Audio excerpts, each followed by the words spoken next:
Hello everyone, it's Yogi here. I hope you're well. Welcome. Um, I'm ready for a spot of stitching, and I hope you are as well. So today, the project of my choice is this one right here.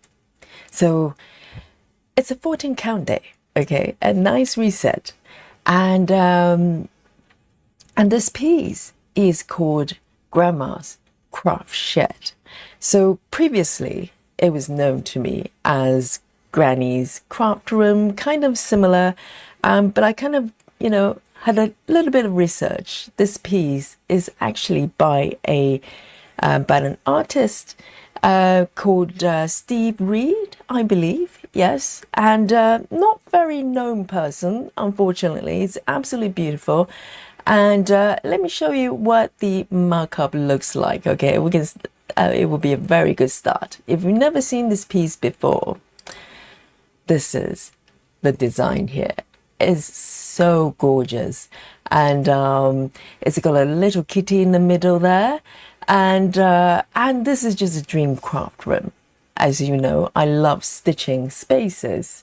So for my webs, I have lots of rooms, and this is one of my favorite dream rooms for sure. And so the artist, I believe he was a British person, and when I say was, it's unclear whether he's still around or not. No idea. Very little information, but I really appreciate his artwork. And so this piece, I it's one of the 14 count cross stitching kits I got from Amazon, and this one in particular, I got it definitely during COVID because there are a couple pieces I probably bought just before COVID, but didn't do anything with it until later on. And this one I ordered in the middle of COVID. I remember it took a little while to arrive, so I was very excited. And this piece, being a kid, it came with the fabric and the floss and the chart, of course. And the chart was in paper form. And I'll give you a little bit of an update later on how I evolved to this point with the chart. And I just want to show you my stats here, and just to show you where I am in terms of, percentage. We like a little bit of numbers from time to time. And so this is where I am with this piece. So all my 14 count projects, they're very similar in size, maybe few stitches differences there. They're pretty much the same size, not as big as the Haid Regular, for instance, but fair size, and also being 14 count as well, so physical size will be slightly larger. And all these pieces have back stitches. So let me show you the full markup here. So I think this version, let me turn on the back stitches. So this is Saga, right? And Saga is can handle back stitches as well. So you can see the difference when I turn it on and off. When I turn it off, it's slightly less definition there. And if I turn on the back stitch, let me see. Here we go. I'm trying to make it work here. Yes. So, but you can see the artwork. This is actually composed with the stitches, and the definition is beautiful. It's so well charted and so well made, and with all the back stitches that I'm looking forward to as well. So here we go. So now the chart, you can see the back stitches being there. Okay, so with Saga, you can turn it on and off. It's tremendous. It's tremendous. So let me have a look here. And if I come over here, okay, so I don't need the back stitches today. And let me show you the stats. Okay, not too bad. If you look at the upper left there, where it says progress, it's close to 10%. 10%. Very close. The question would be, will I be able to go over 10 today? Who knows? And in order to find out, I'll create a new sprint here. Okay. And I'll leave the name as it is. And what it does, it will track every single stitch I'll be making today. And so by the end of the every stream, we play a little game called Guess My Stitches. And it's for you to guess my stitches. Really, really simple. We don't do complicated things. So simple game, simple fun. So play with me, okay? And but I want to draw your attention to the bottom left here, on the left panel, where it says 52. That's the total colors of the how do I put it? Sort of single colors. But in addition, there are 3 more that consist of blended colors. So overall, 55 colors, but 3 of them has blended colors. So you can tell there's a lot of attention put into this piece. It's got back stitches, and it also has blend colors. And if I remember correctly, on the outer edge, let me show you the markup here. If you look to the upper left, where it starts with a sky. So if you start from the upper left, you will start a sky stitching, and then a little bit of a tree as well. If I remember correctly, the original chart, the sky portion of it is a combination of full cross and 10 stitches. So again, there's some variation of the stitches as well. It's a beautifully charted piece. So let me come back to my view here, and I'll talk to you a little bit about how I'm going to proceed with today's stitching in terms of method and everything else. But of course, I want to say hello to everyone here. Welcome to join me today, and let's have a look. Who is the first in the chat, reported to the chat today? And today's winner is Salita. Hello. Big cap saying hello, Yogi, and fellow stitchers. Hello to you, Salita. Well done. You're the first. And then followed by Alandria. Hello. Welcome back. And second to the chat. And then we have Irene as well. Well done. And oh yes, Irene noticed today's stream number is 123, guys. Okay, so it's been 123 streams, would you believe? I can't. And so nice, happy stitching. Thank you, Irene, for noticing that. And let's have a look. And then we have Marjan. Is it Marjan Naret? Mentioning Kumari Stitch Live, indeed. Definitely go check out Kumari. And Mandy as well. Mandy, welcome back. And hang on, let me just have a little sip of water here.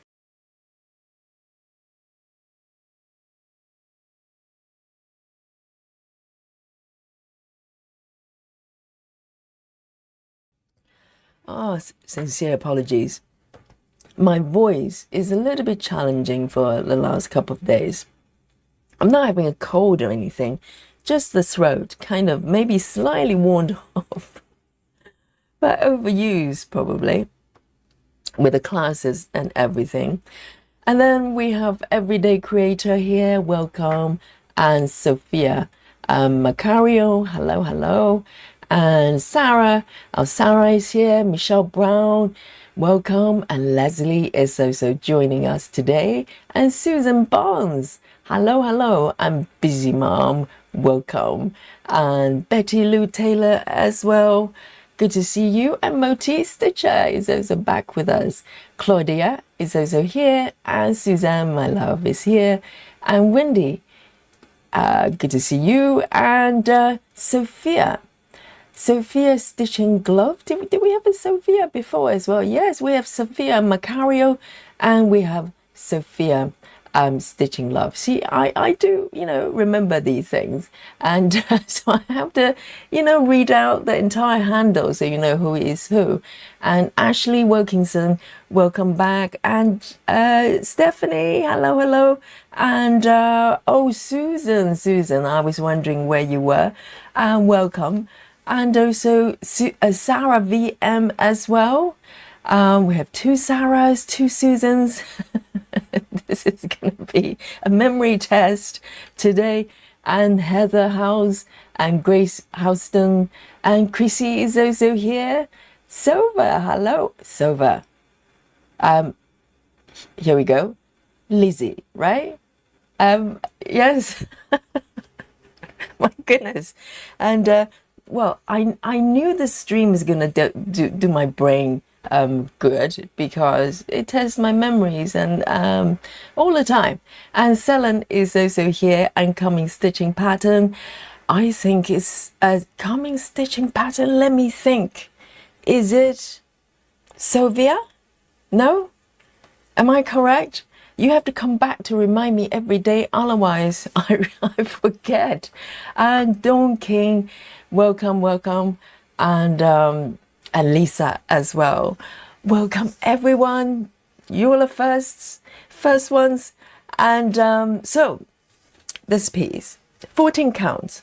And Ada, the fabric came with the kit. So the whole lot came with the kit, okay? And the floss, I believe, is Egyptian cotton.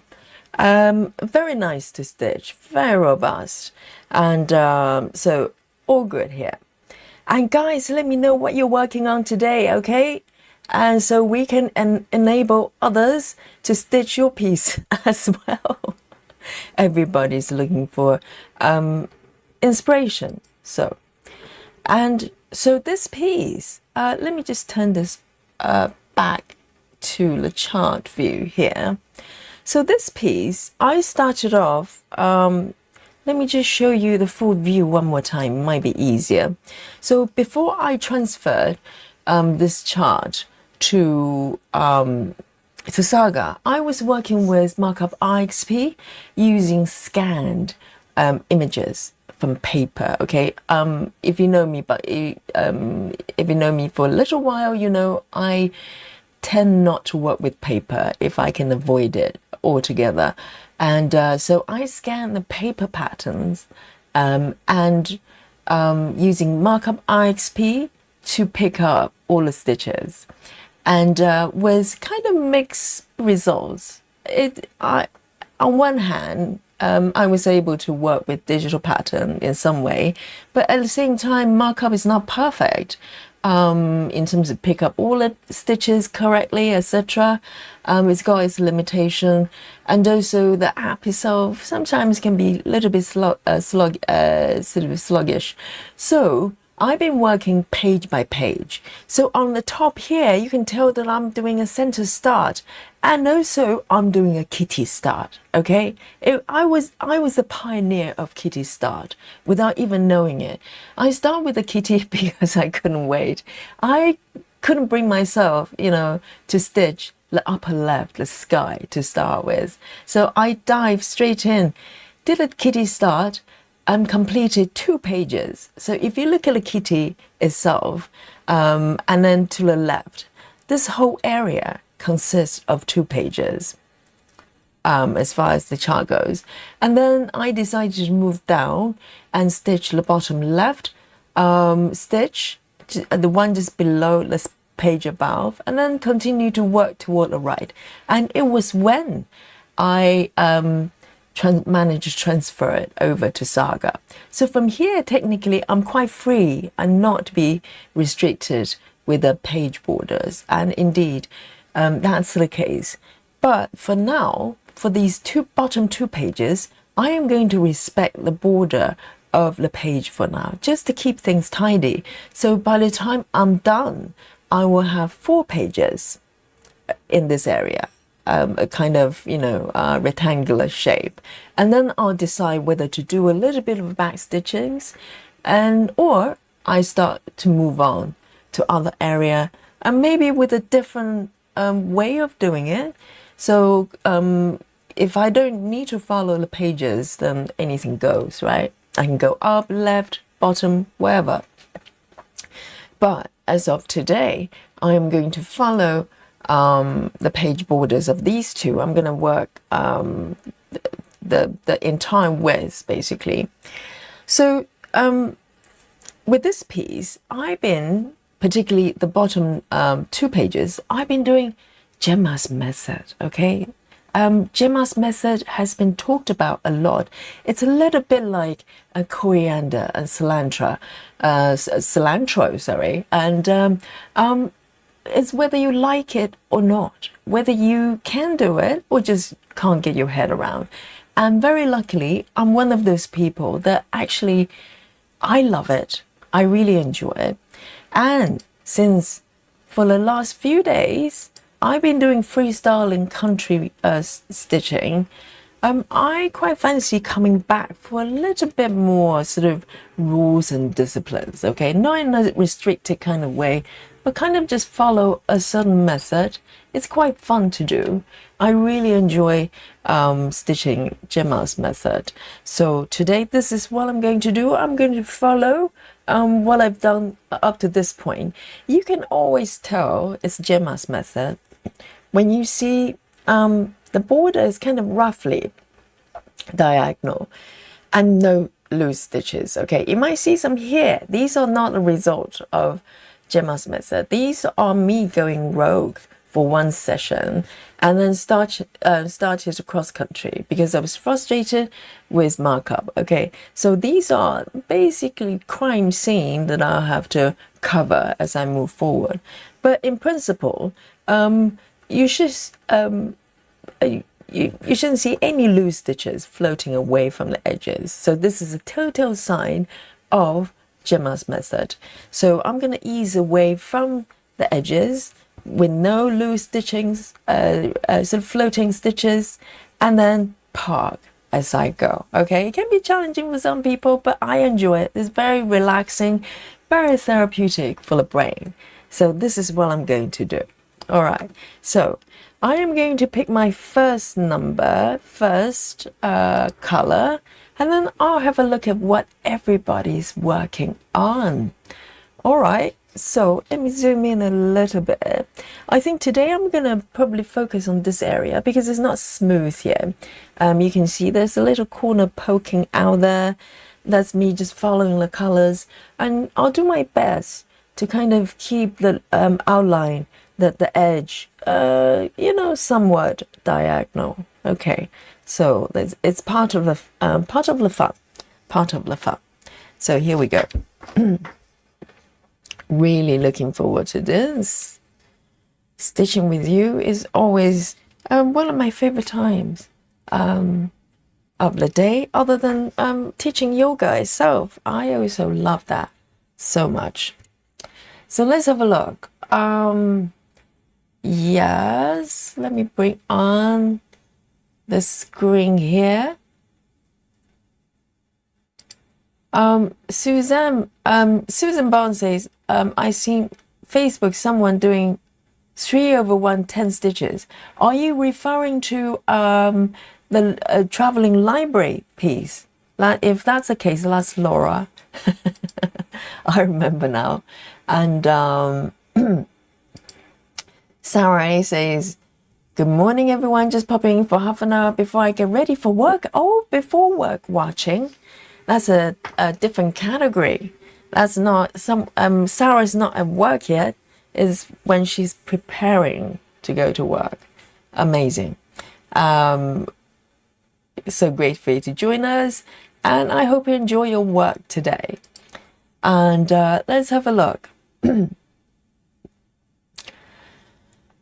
What is everybody is working on, and what are you drinking? Yes, I've got a little bit of peppermint tea. Let me have a sip. Oh, to soothe my throat. Seriously. Piping hot. And Susan is working on Woodland Santa, drinking hot chocolate. That piece is so cute though. So simple, so cute. And Sanga is joining us as well. Good to see you. And Suzanne is working on Hate Sao Unicorn Valley. I'm not aware of that one. Is it Sao this year? I knew there was Drink on the Beach, and also there's Jelly World. Who is still working on Jelly World? I saw that everywhere on the FlossTube channel for a while, and then no one is stitching it anymore. I think that's just the nature of Sao, particularly Sao that's kind of lasting for a long time, you know, for a single piece. People kind of just giving up a little bit. Some people giving up, maybe some have completed. Let me start with this one then. Why not? Let me find it on my chat here. Really excited to work on Gemma Stitches. Not Gemma Stitches, that's the channel name. Gemma's Method with Saga. It will be so much easier. So much easier. Really looking forward to it. Let me find the color here. And here we go. Found it. Yeah, that's the correct one. Here we go. So the pink stitches, the diamond shape, they're at the part threads. And it's not my favorite way of showing part threads. I think the pattern keeper symbol is better. It's because this one, even though it's diamond shape, it kind of clashes with the stitch highlight borders, don't you think? It's not as obvious. So but it works so far. Okay, so this is over here. I am going to, there are quite a few stitches actually, so I can keep moving. Let me just turn the border of the highlight a little bit thinner, because it looks very busy.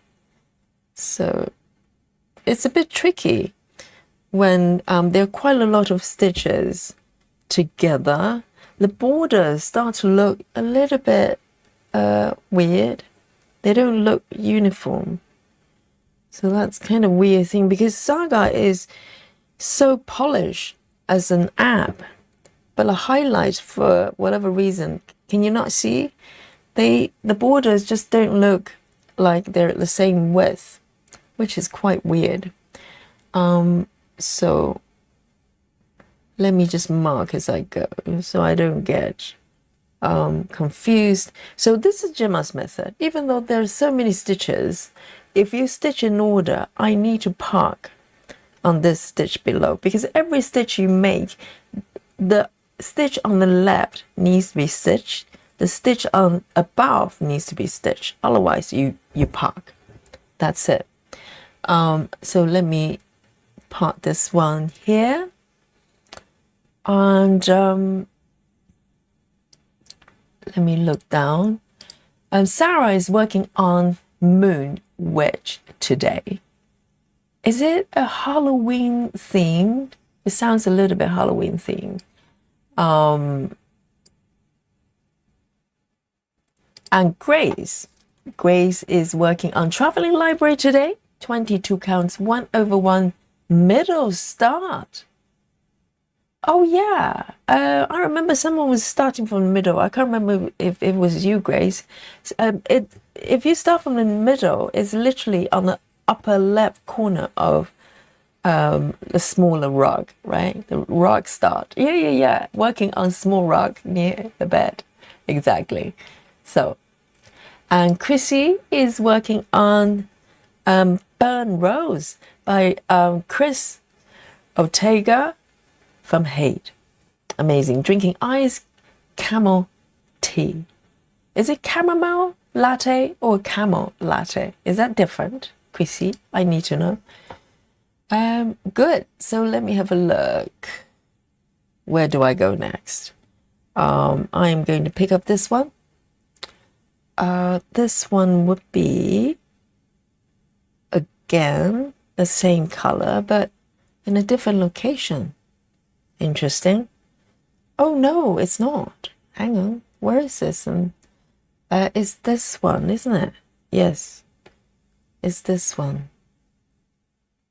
I need to get my head around because I hadn't done this method for a little while. So I'm warming up, guys. I'm warming up, and you know, I'll try to remember the rules, because last time I remember trying to stitch this method, and before I know it, I was just chatting with it with you guys, and then I just started cross country because I forgot I was doing Gemma's method, and just started cross country. So I try not to do that today. And again, you can see, if you can see the symbols there, this one I'm stitching, and the next stitch is one stitch away below. So I'm going to park. This is it. This is where the discipline comes from. And so for most of us, unless you're Gemma, it will be slightly slower, okay? And if you know me, can you get even slower? And the answer is yes. It's a never-ending effort to stitch even slower. It's possible. I know it's incredible, but it's possible. So how I pick my threads, let me just move back to this area. I want to smooth out this bit as well. Why not? Why don't I move down here a little bit and do and just fill in these weird gaps. It's not supposed to look like this at all, but there you go. Weird things happen. So I am going to pick this one over here, because this is probably the result of me going rogue and cross country, and so end up with this strange pattern there. And so this color is, let me have a look, 814. 814. So the floss, this is the floss that come with the kit. I consolidated all of them together in a master set. A14. A14. And all the colors are compatible with DMC. So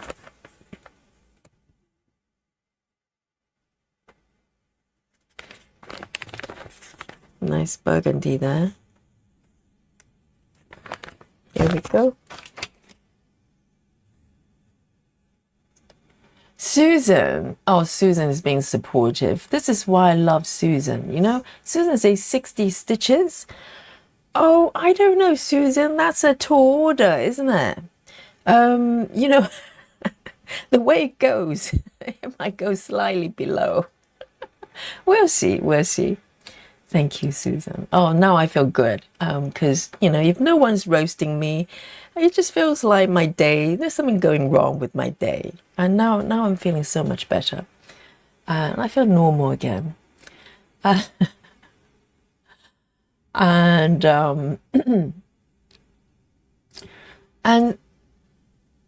Lizzie says, oh, there's a kitty curled up asleep. So cute. I know.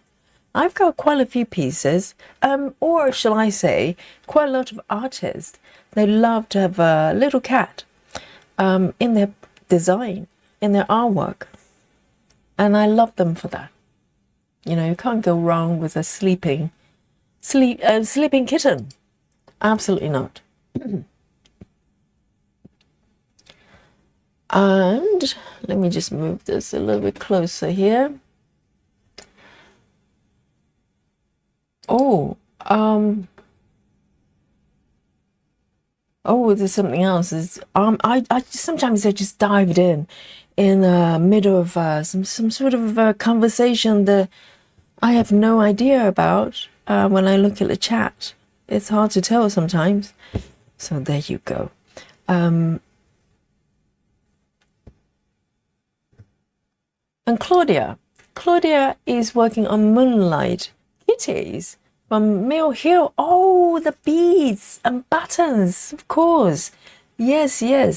And as usual, iced tea. I'm lucky to live somewhere that's not hot enough for iced tea, or is hot enough for iced tea all year round. I wonder where that is. Some tropical island, or I don't know. How nice. And there you go. So the bead, sorry, let me clear my throat a little bit. Sorry, apologies. And let me just bring on my tea here. Oh, I'm having peppermint tea. It's lovely. Yes, I want to talk about the Mill Hill, the beads and button company.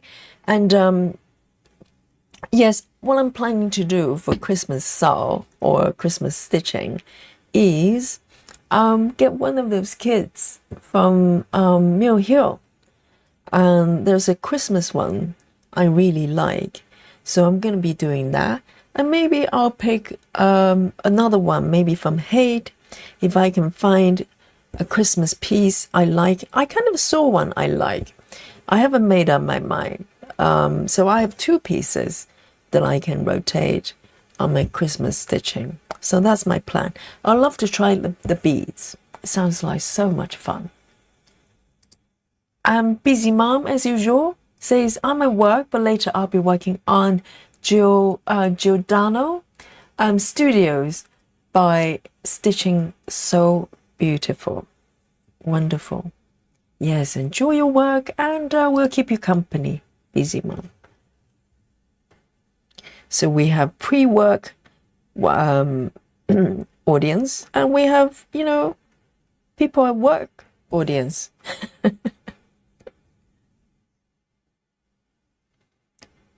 And why not? Because, when I used to work at an office environment, very often I'll be listening to some sort of podcast or, oh, I stitch out of order again. See, I just keep going down. If I'm not watching, I'll be breaking Gemma's rules everywhere. And she's going to be very mad at me. Let me just go up there and do this stitch. This one I'm allowed to do. Okay, this one is at the corner there. Let me zoom in a little bit. So when there's stitches above and the left, I'm allowed to stitch. Okay, so this is kind of slightly naughty. You're not supposed to just keep going down. As you can tell that this one has no stitches on the left. So me being naughty, I'm trying to get my head around, okay? And I'm going to end this stitch here because there's no surrounding stitches for this color anymore.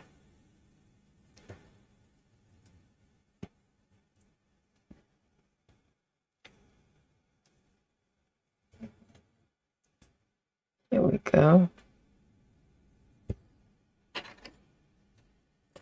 And this one is A14. I'll pop it back. A14. So for this set, I mostly dock on the organizer there. So I've got a piece of felt attached to my thread cards here being bound together. And so with this set, it works better for me to, I don't have a needle bore for this kit. I just dock my needles there. These are 2-strand threads. Here we go. Let me mark this one as well. Right.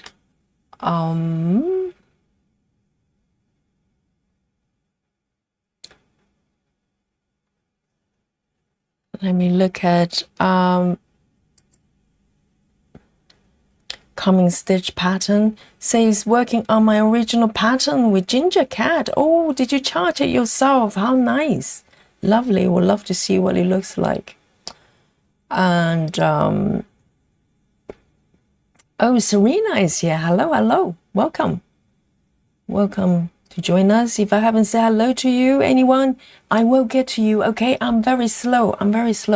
But let me just have a look at just scroll down a little bit. Baduhi, hello, welcome. And we've got let me have a look. Irene says, as usual, as usual, working on Magnolias, Max Colors, Hate, almost 80%. Goodness. Amazing.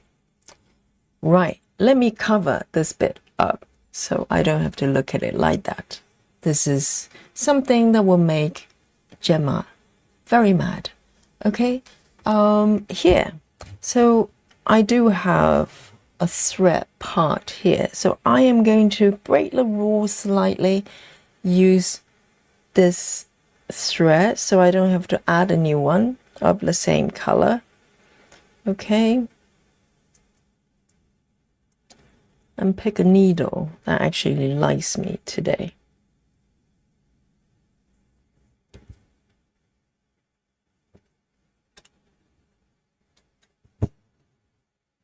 So I'm going to do this one first, which is, you know, breaking the rule as well. But I want to take this thread over to the right there. Okay, very, very naughty, I know.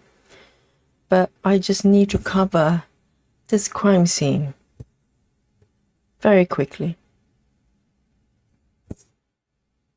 And then I'll start following the rules. How's that? Yes. And I'm going to park it down here, okay? Being very good here. And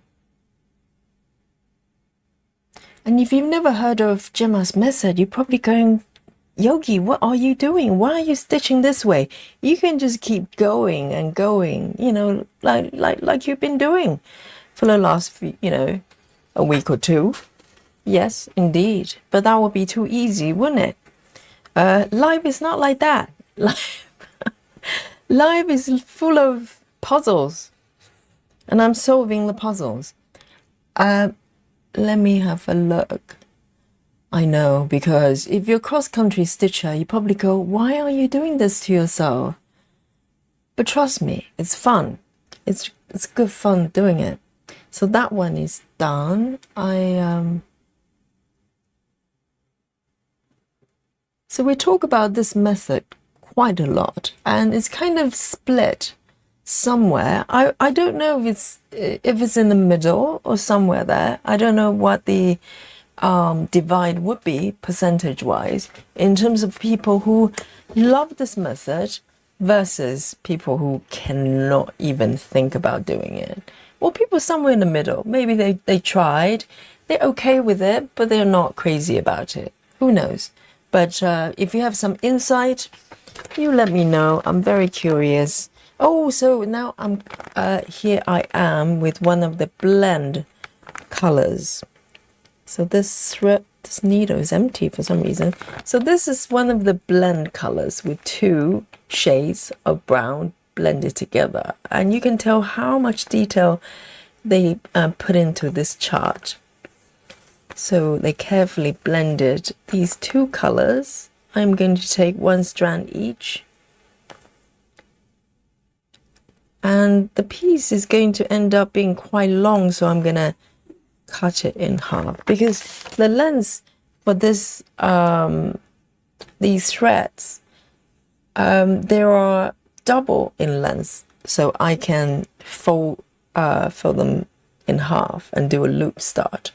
But as I'm taking two strands of two different colors, I am going to cut it in half, okay, so they don't end up being too long. Be quite hard to stitch, particularly if you're parking. You don't want this thread to be too long there. So I'm going to cut it in half and leave the other half over there.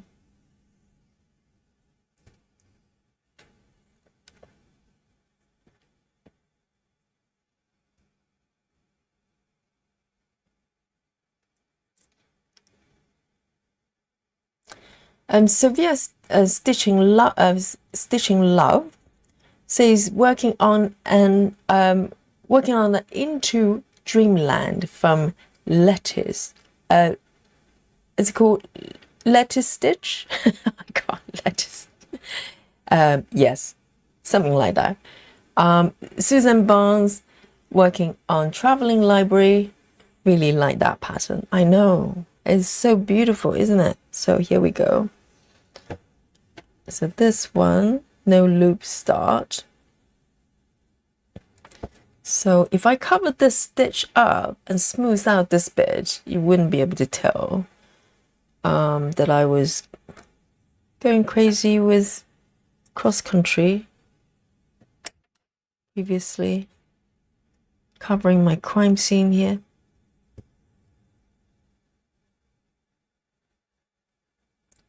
Yeah, because I was just getting to a point of working with markup IXP.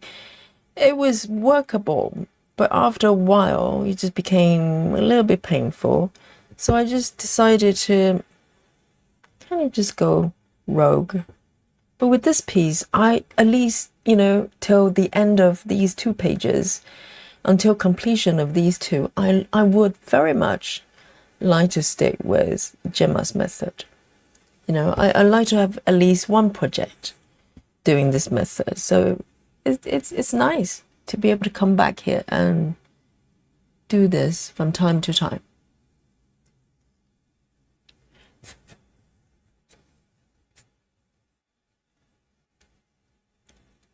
I'm trying to catch up here. Sorry, guys.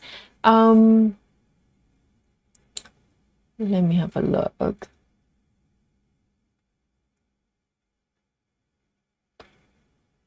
And Kathy is here. Kathy Helpler. Kathy Hepler, sorry. Says, hi everyone. I had a late start today because of a job interview. I'm so glad to join today. You're not late at all. We were just warming up here. Just warming up. So, so good for you to join us, Kathy. Let's have a look. And I hope the interview went really well. And Ren is working on Witching, sorry. Ren is working on Witching by Lisa Parker and drinking oolong tea. Oh, very nice. Yes, oolong is delicious. Here we go. So with this one, I am going to move across, which is so slightly naughty, but I have no choice. I don't want to start another thread. How am I going to do this? Okay. So this one, it's got one stitch here. It's like a puzzle and a strategy game. You have to make judgment calls constantly. It's good fun. So for this one, I'm going to break the rules. Okay, guys. I'm going to just cover up these 3 stitches and then bring the thread back if I can. And you just need to pretend that nothing happened here. Okay, all is good. All is good. You didn't see it. I didn't do it. It's all good. So normally you're not supposed to be doing this. I'm just taking all the way across there. I don't want to cover up this bit. See, it's already looking so much better.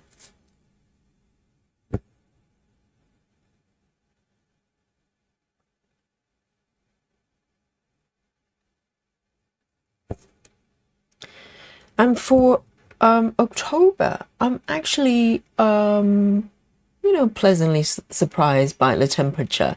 I mean, it's gone down a little bit comparing to August and, July, but it's not, terrible just yet.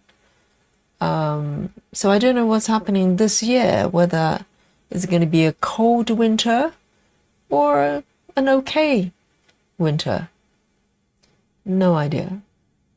But so far, as far as October goes, not too bad, not too bad.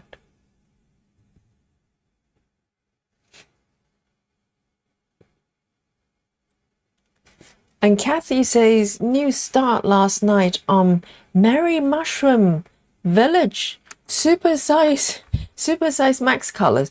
This is the piece Komari is also working on. She's working on Flower Girl, but I think she started the Mushroom Village before that, and for some reason she decided to park it. I was wondering about what happened to that piece, and lo and behold, she's I think she bought it out again. I don't know when she's going to stitch it on her stream, but looks like she's, going back to that piece again. It's not very like her to embark on a large piece and then not doing it all the way. So I don't know what happened to that. Right, let's have a look. So how do I tackle this area? So in order to create that kind of diagonal line, I probably need to start from the bottom left here, lower left corner, to create more space for the shape to go more diagonal. So I might be stitching a little bit of, this looks like 310 or something like that. Who knows? We might be in a 310 territory. Here we go. Let's have a look. Indeed, it's a 310, but not as many stitches as I thought. So here we go. We do have a 310 going here. And in fact, just one stitch and I'm going to end it. One stitch, 310.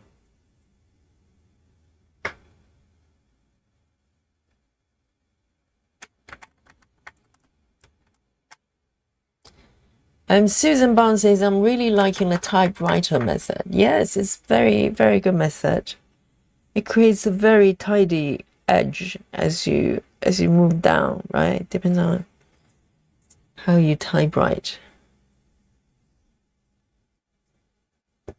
It's got that combination of sort of, stitching in order, but also cross-country as well. Ultimately, you're cross-countrying, but you just doing it in an order that is a bit more organized, I think. So you don't end up with kind of, loose edges everywhere. Just one stitch. Remarkable. Let me take a sip of my tea.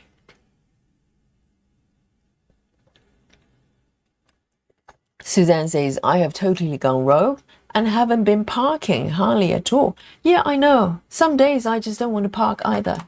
Some days I go, not dealing with, all the stress here. But some days you feel like, this is what you want. And today's one of those days.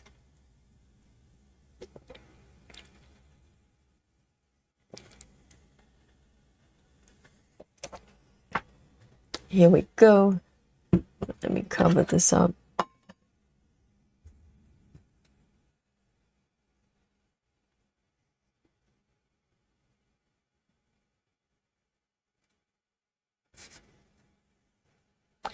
Claudia says, I'm going to have to start working on a different project.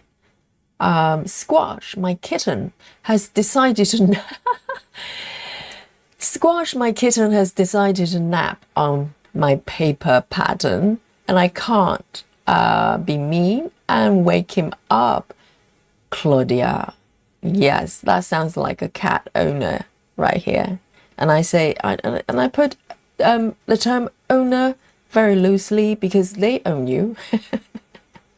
I know. I think if my cat is sitting on my iPad, I probably stop stitching.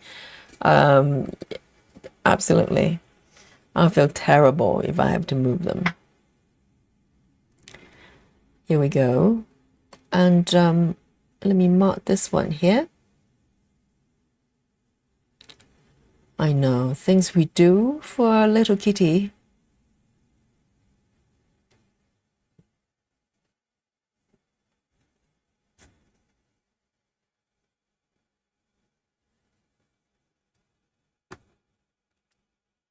And Joyce is here. Hello, hello. Good to see you, Joyce. Joyce says, I was going to stitch on dry flowers, but I'm too lazy to switch projects. So which one are you doing? Oh, you've got a couple of comments before. Sorry, I missed that. I'm sort of jumping around so I can catch up with everyone here. Rochelle is also here. Let me say hello. And Steve as well. And Vega, sorry about that. I am so slow. I'll have to go to some sort of master class to learn how to read the chat a little bit faster here. So good to have you. And please be patient with me. I will come to you. I want to say hello to everybody. So, yes, Vega is here. Hello, hello. And Steve. Oh, Steve says frost warning tonight. So I had to bring in some house plants and do some fall decorating on the front porch. What kind of decoration would that be then? I wonder. For autumn. Yes, stay safe. Frost warning, so it's getting cold where you are. I don't think we're that bad yet. It's still relatively mild.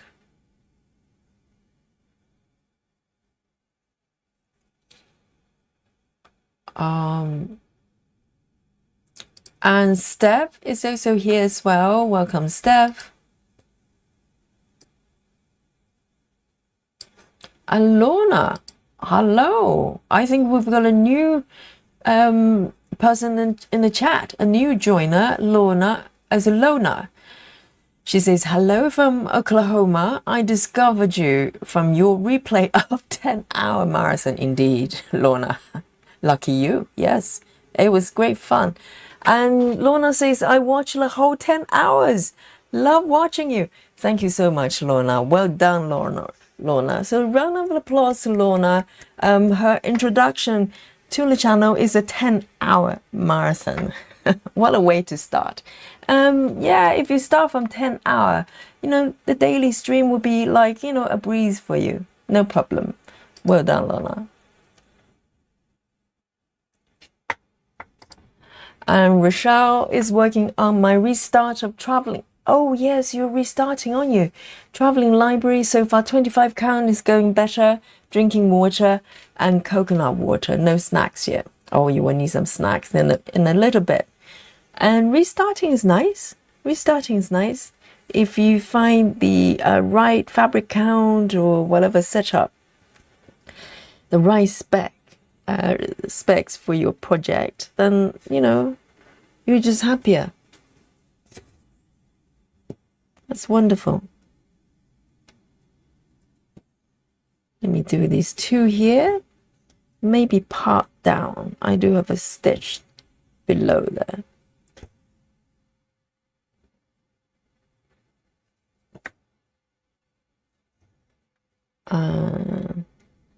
Let me part right here.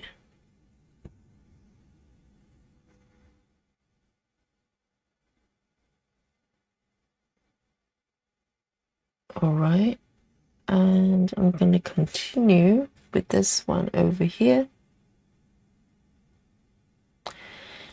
So next one will be 498. 498 is a reddish color. It's quite red actually.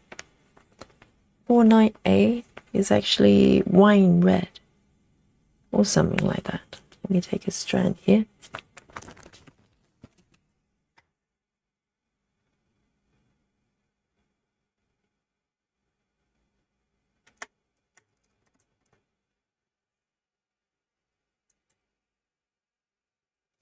Jan is here. Jan Doe says, "Have everyone? I just UFO my dry flowers. So I've started something new. Wow, it's UFO'd. Yes, I think the term might be invented by our Joyce. She UFO'd a whole bunch of projects a while ago." I don't know who invented that, but I learned that from Joyce. Anyway, it's funny.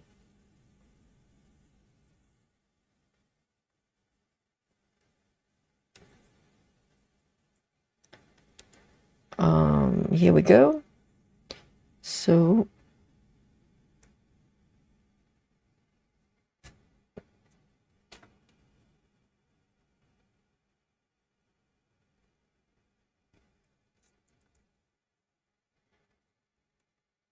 and Jan, let me know what would be your new project.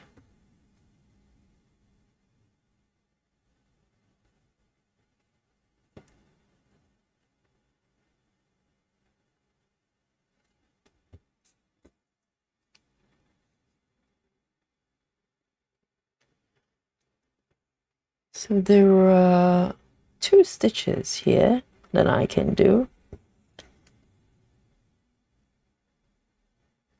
So you can see every stitch I make, there's already a stitch above and a stitch on the left.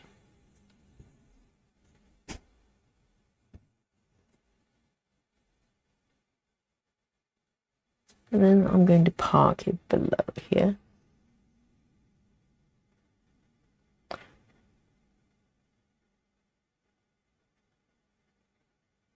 There.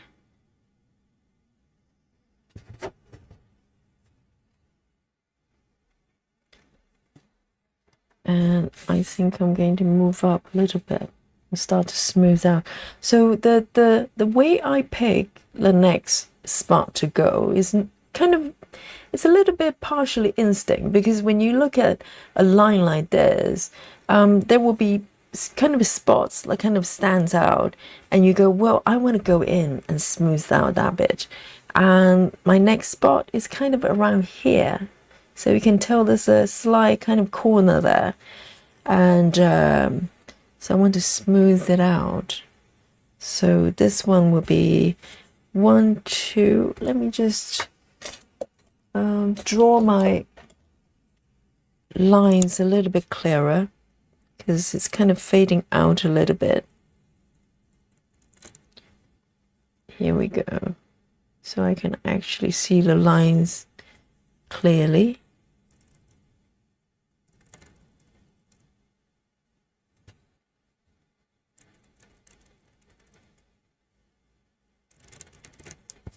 Here we go, much better.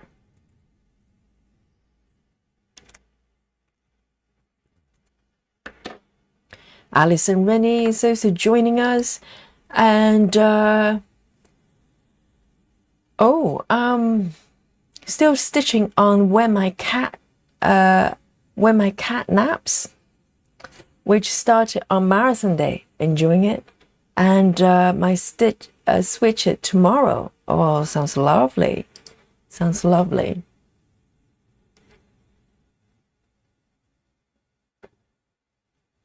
Oh, Joyce is also working on the Hey Soul, the one with are they swans? But they're slightly orangey, or flamingo. I can't remember. But this is very beautiful.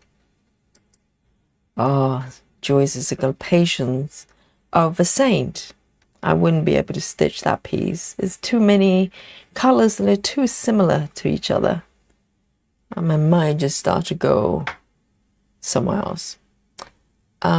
Here we go. So this one, I've got a few more stitches here.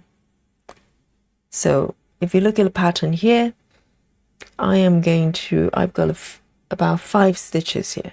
So for Gemma's method, 5 stitches together is pretty good.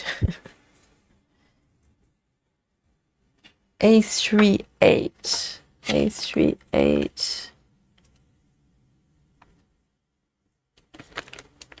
I've got one threaded already. Very nice. So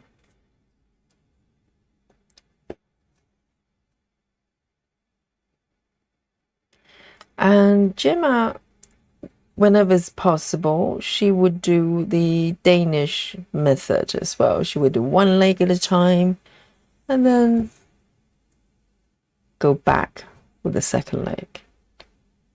So that's what I'm going to do as well.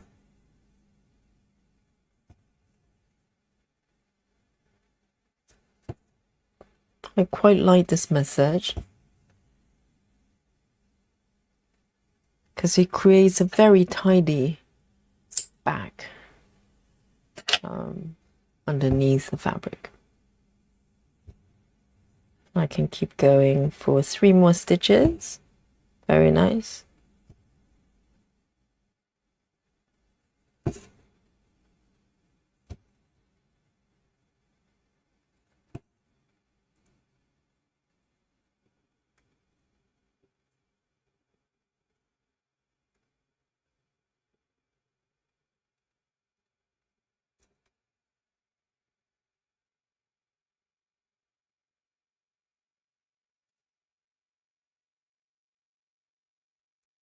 Two more here. And then I'm going to park it below. So when you park with Gemma's message, you want to park kind of diagonally away as well. So it follows the pattern, the shape you're trying to create. So I'm going to just park it over here. It takes some, some time to get the head around, but once you do, it's a really fun way of stitching.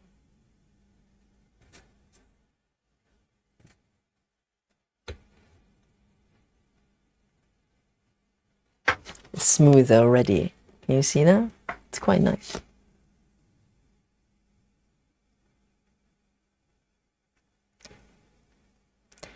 Hey, Bonkers Face, nice name. Welcome. If you're new to the chat, we highlight you. Hello, hello. Welcome. Very nice name.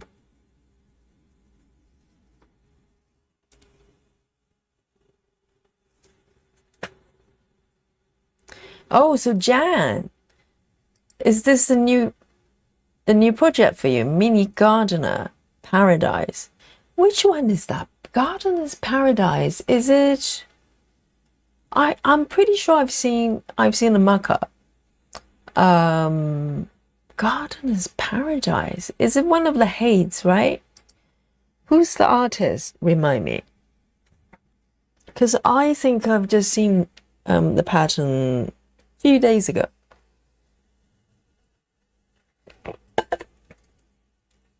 Quality is so good. So good. Right, let me have a look. Where shall I go? I think I might go... I'm going to come down here a little bit more and to create a bit more height so I can keep moving up there. Badu, he says, I still comprehend Gemma's message. Yeah, Badu, you actually gave it a really good go, didn't you? I remember you were trying to work it out.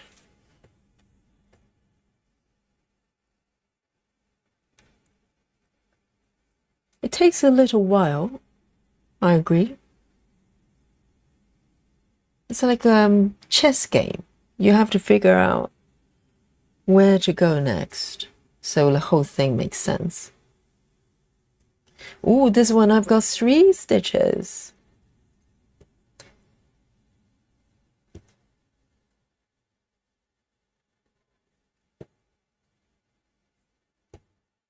So I'm falling off the view there.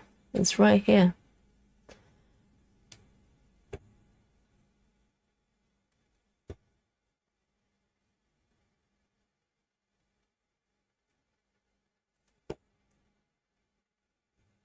And I think I'm going to end this thread because it's getting a little bit short.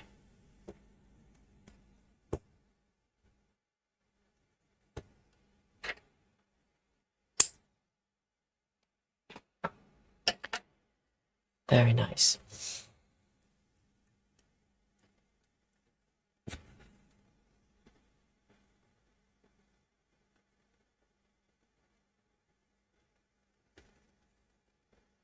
Natalia, welcome.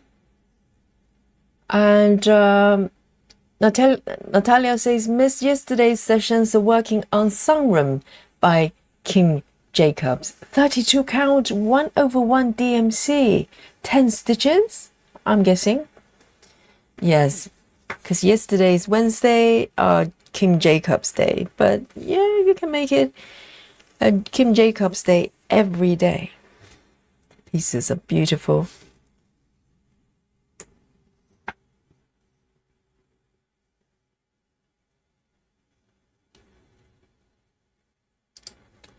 And Vaduhi is asking, full set of CXC, $95, as in US dollars.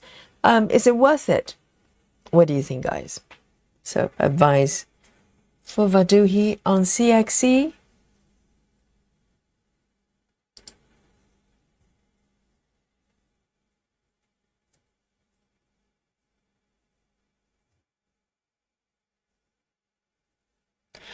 Oh, Jan, of course, it's Dana Gelsinger.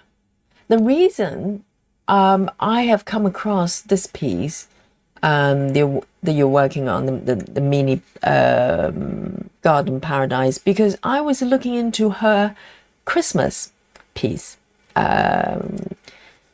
Christmas designs, because quite a lot of people mention that she's got some Christmas themed patterns, and indeed she's got tons. She's almost like specialized in Christmas patterns, and I actually saw one I like, so that one might go in my Christmas stitching. I haven't quite decided yet, but possibly.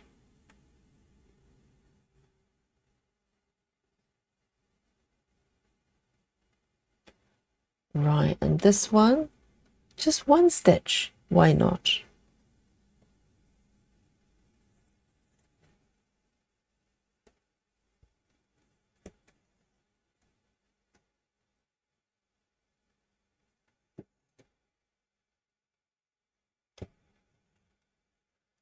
And I'm going to park it below here. Oh, let me have a look. Should I park it there, or I think it's better to park it over here.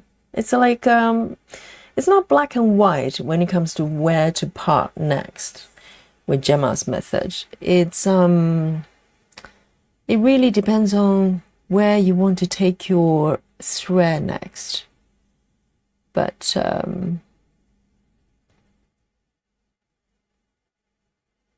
and I think the last session I actually had the diagonal lines turned on, but I decided to turn it off because it just looks a little bit distracting on the chart view. The lines are a little bit too thick, but otherwise, you know, it will give very good guidance on where to part next. All right then. I am going to go up here. Maybe this one looks nice. This one looks inviting. Here we go. So 2 stitches. Yeah, I'm warmed up to the method now. I think, you know, my brain is slowly kind of remembering what it's like to stitch this method.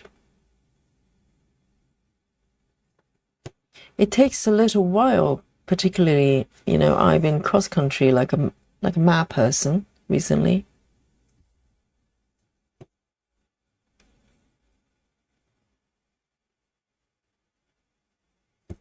So 2 stitches here.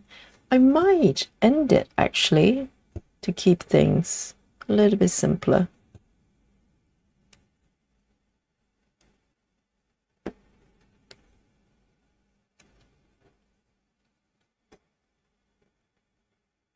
Oh, Joyce, yes, indeed. Joyce says, responding to Vaduhi's question regarding CXC, Joyce has posted a couple of links to where you can buy CXC. I think it's AliExpress, right? Yes, they offer lower price. Yes, I think if you don't mind waiting, because AliExpress, I've never shopped from them before, but I think the shipping time, because it's maybe coming from China, the shipping time is a little bit longer, maybe up to 3-4 weeks. If you don't mind waiting, yes, you can get it probably much cheaper than maybe Etsy. So it really depends on whether you need it for a project quickly or not. Right, I'm gonna pick this one here.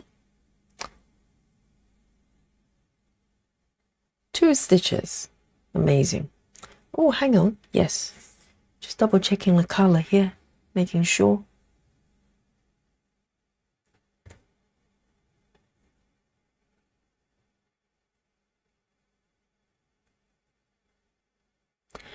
Live with Natty is here joining us. Welcome back, Natty.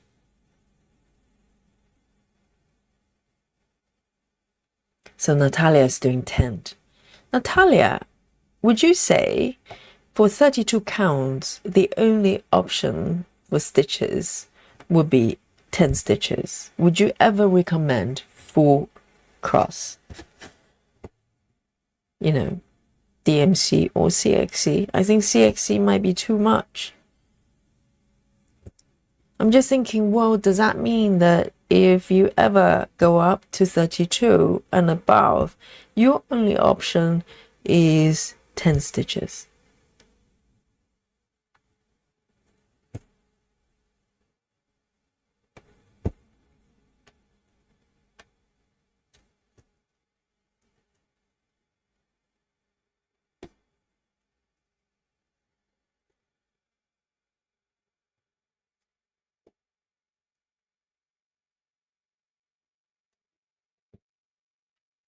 And this one, beautiful.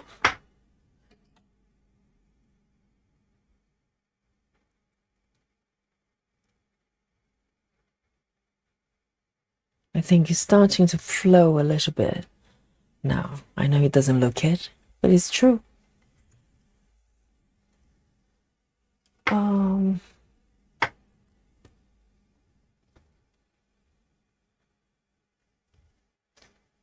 Busy Mom says, there was a new Christmas chart from Donna that was put out this week by Hade. Right. I'm trying to recall the name of the pattern I like, because she's got tons and tons, doesn't she? And the one I got, the one I kind of, took my fancy was a night view, obviously. It's a Christmas street view. I think it's called maybe Christmas Lane or something like that. It's very pretty. It's got a snowman and there may be a tree there, but ultimately it's a kind of night street view of some really Christmassy view here. Right, let's have a look. I am going to go back down to the bottom left there. I think that would be my strategy, and then move up. That would make sense. Right. So the next one would be 5550. This one I know. It's a purple. Okay. And I remember this through stitching Sweet Shop.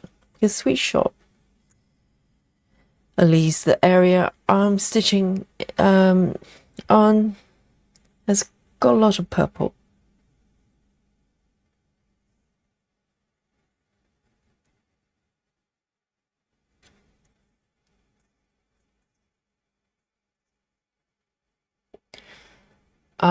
Bunker's Face says, Hate release many new designs or max colors version. Time to get a new victim. Yes, indeed.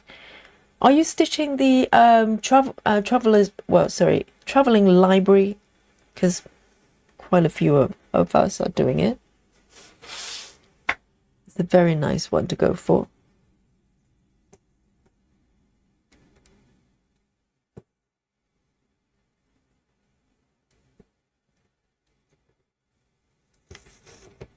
I think at least for the next month or so or two, I would like to put more focus on traveling library, obviously, but also my Gecko Rouge as well. So I want to put in, you know, as many stitches as I can for those two pieces.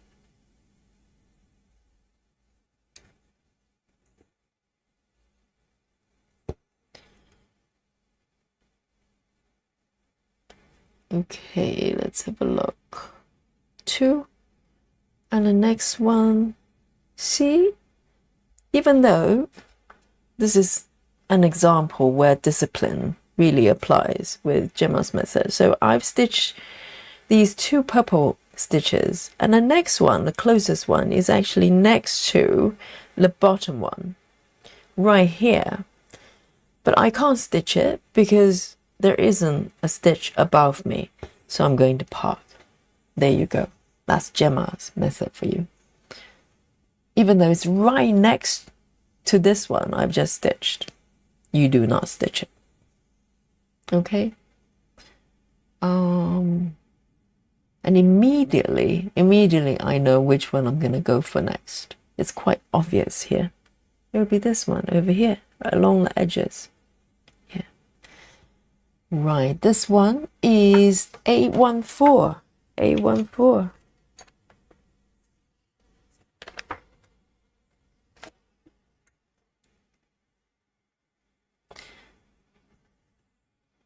And Lizzie says 550, my favorite. Yes, it's also one of my favorite colors as well. To be honest, I quite like 666. I like bold colors, like big colors. So 666 I do like as well. And some of the pink ones, the numbers I can't remember. But I think I'm gonna start here. And go up.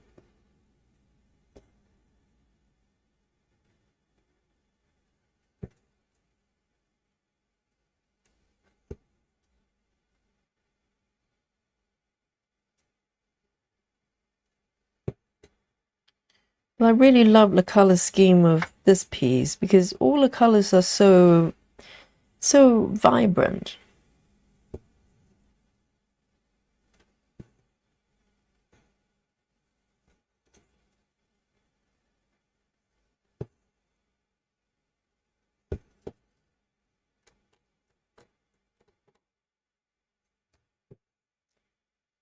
And 2 more stitches before I have to park.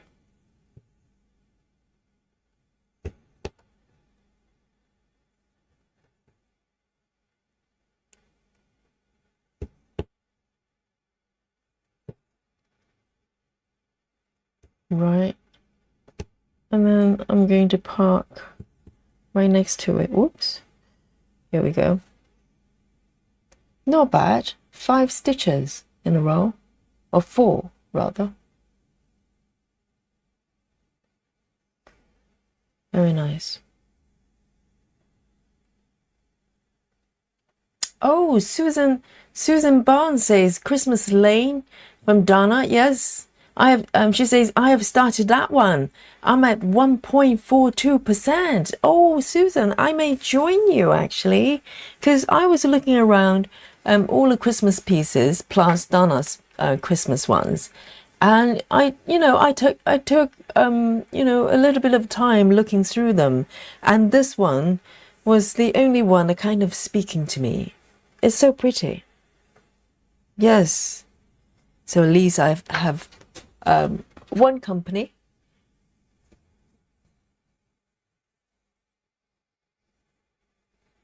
Yes, Jan as well. Jan is familiar with it. Christmas Lane. Yes, Christmas Lane. Snowman shops. Yes, there's a toy shop. That's one of the reasons I decided to go for it, because I love sort of, toy shop windows. And yes, that's why, that's the one. That's the one. I might go for that one.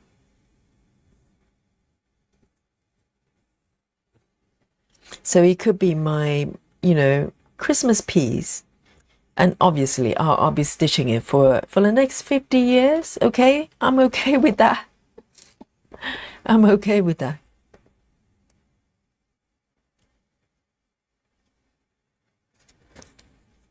And this one over here is speaking to me. Let's have a look. 1, 2.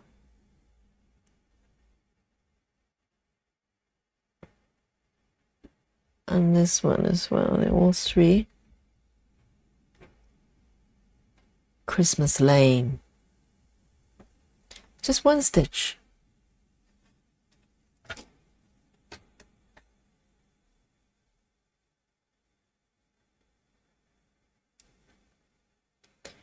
Bonkers Face. It makes me laugh every time I say that name. I'm going to start Magical Merry-Go-Round by Josephine War by Hade, but Traveling Library is on the list. Yes. There's so many beautiful pieces. Oh. Decisions.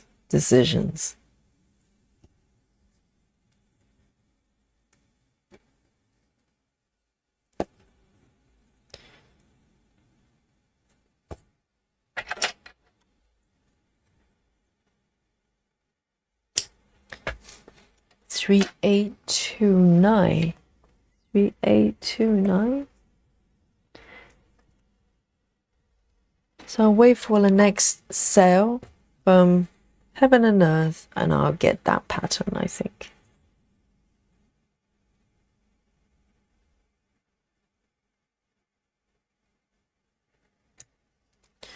Let me have a sip of my tea.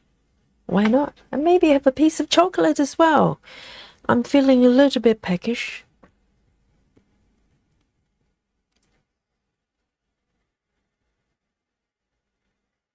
Busy Mom says, I'm doing The Toy Shop by Dana. Is it a different piece? Is there a piece called Toy Shop? I'm not sure if I saw that one. Let me find my chocolate here. Where's my chocolate?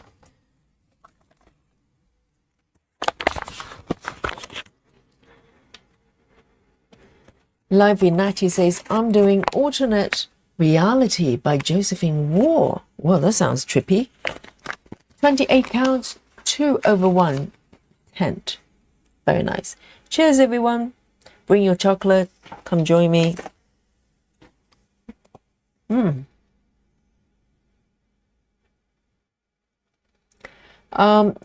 Live with Natty says, would you ever consider doing a whip parade? Interested in seeing all your whips. I haven't done that because, you know, all my projects are on the channel. If you browse through the live stream session section, you probably see all the whips that I'm working on today. But maybe at one point, maybe we will do maybe pick a Saturday. I'll do a whip stream before our regular stream. How's that? Because it's kind of, you know, slightly different kind of exercise. You're talking through all your work. But yes, thank you for the suggestion. Will definitely be on my list.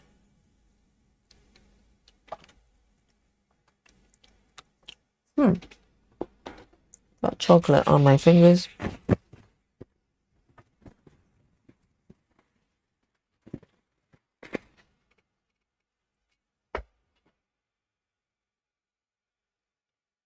And Bunker says, my alternate reality is on 25 counts. Really beautiful design. Only problem is 2 confetti, and that's all the pieces we're working on, most of us. You know, if you're working on sort of max colors in particular, definitely. Confetti is just part of, you know, it's part of the deal. Right, where do I go? I think I'm going over there.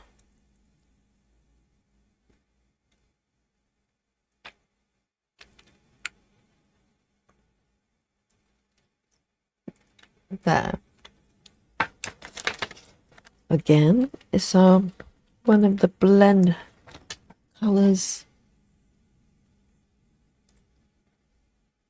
Just 2 stitches.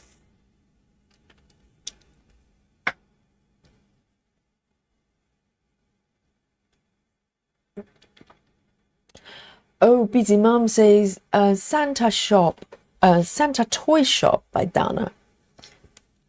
I have to look it up again. I don't know which piece that is.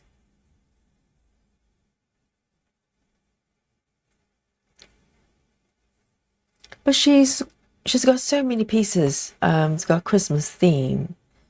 She must be some sort of specialist, you know, in Christmas artwork. There's so many. And a lot of Santa.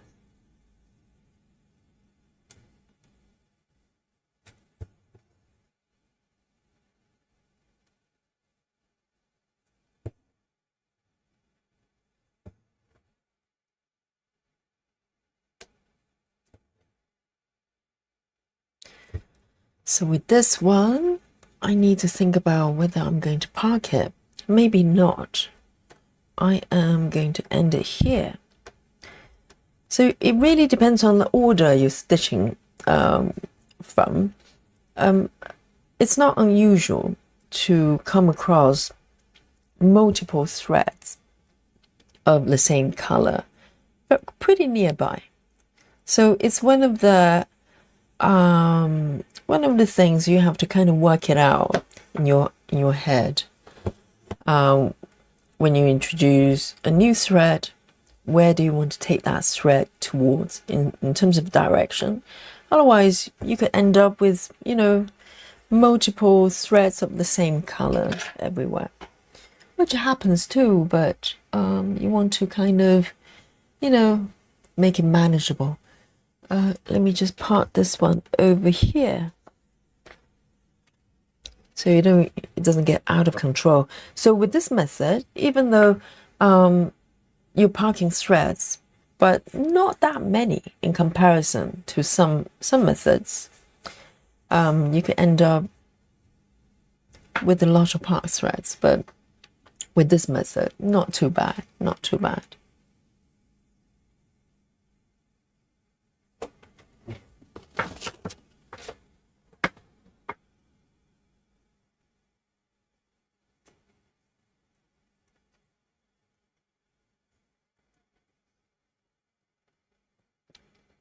Oh, it's Ebony in the chat. I haven't seen you, Ebony. Sorry. Hello, if you're there. Yes, Ebony's here. Ebony says, I'm going to start the toy shop too. Wow, I need to look at that piece. Yes. I like toy shops.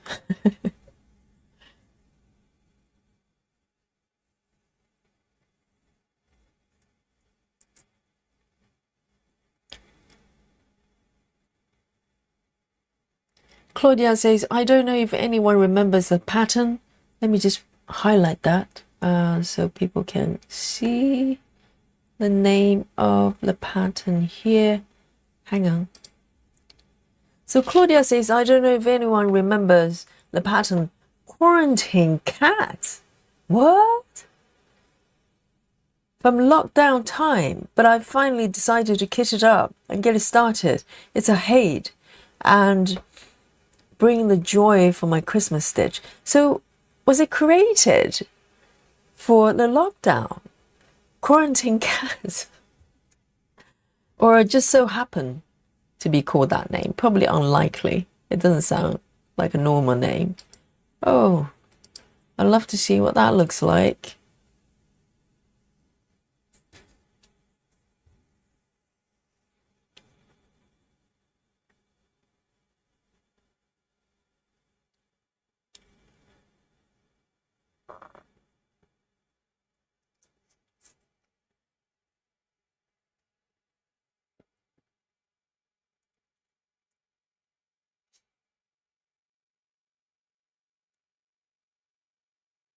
And Hello, Ashley. Welcome back.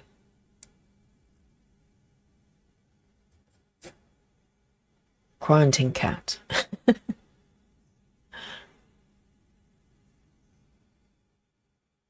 And Dawn King says, I'm doing bringing the joy. Oh, the name itself is joyous. It's beautiful. It's a great name. Let's go here somewhere. This area here. So 2 stitches over there. Let me just make sure that I pick the right color. Okay, so it's 3305. 3305.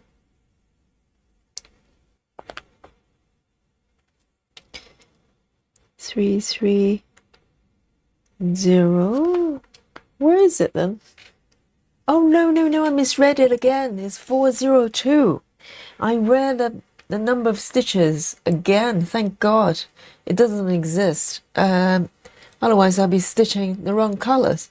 402. 402. It happens a lot with Saga for me.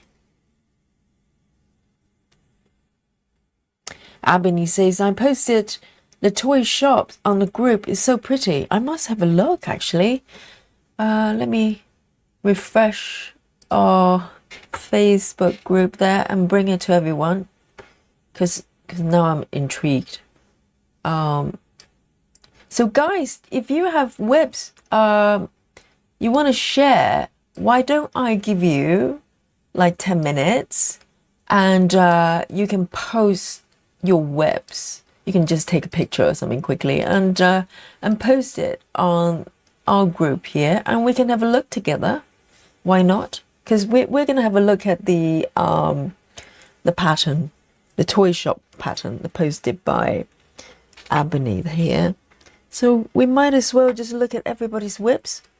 If you want to share, now it's a good time to post. And if you haven't joined the Facebook group, you can do so now. And you get to see what everybody's working on every day.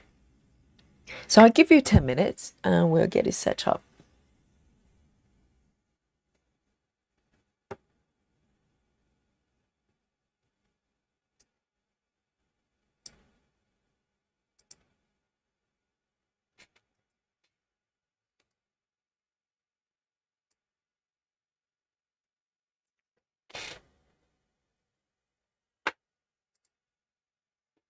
Here we go.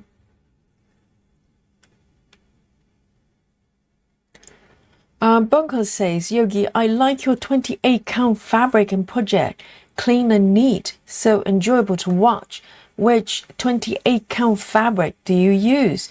Good question, Bunkers. It's my favorite fabric so far. Maybe I think I like 28 counts because of the fabric, probably. It's from DMC. It's just kind of, there isn't any other description other than DMC 28 counts, and it's brilliant white, I think.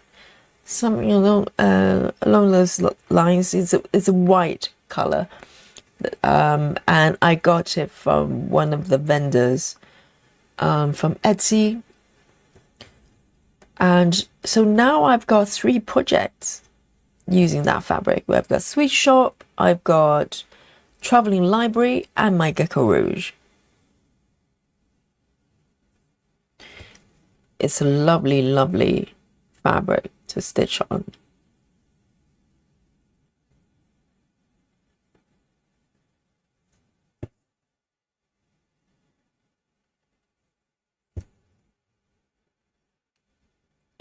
Oh, hang on.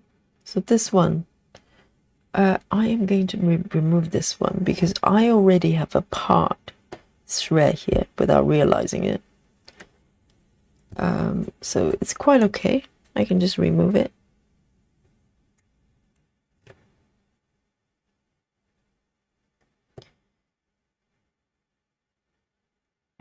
Well, you can tell how secure this starting method is. It wouldn't budge. That's quite reassuring.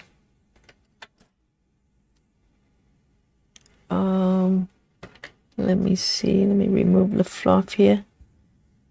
I do have one part right here without realizing.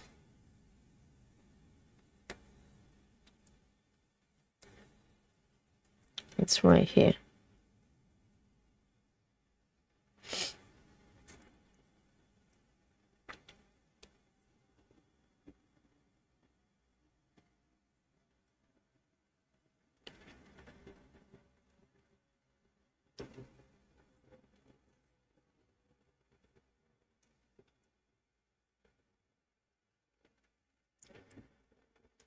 So this one, I'm going to break the rule slightly because...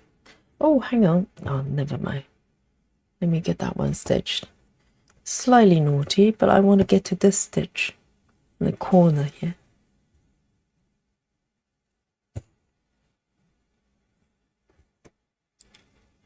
And I'm going to park over here. 1, 2, 1, 2, 3, 1, 2, 3, 1, 2, 3 here.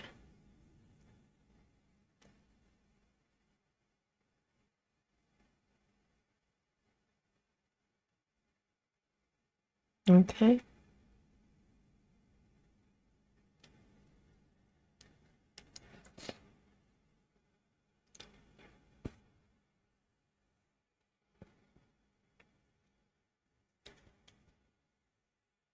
Lona says, I've got 4 hate going already, but wanting to start another one. I'm tempted to do a traveling library, but also want Santa's workshop and Santa's toy shop. Deciding is the worst part for me. Well, if you ask the chat, what would you say to to Lona? She's thinking about traveling library and 2 Christmas pieces. You know what I'm gonna say.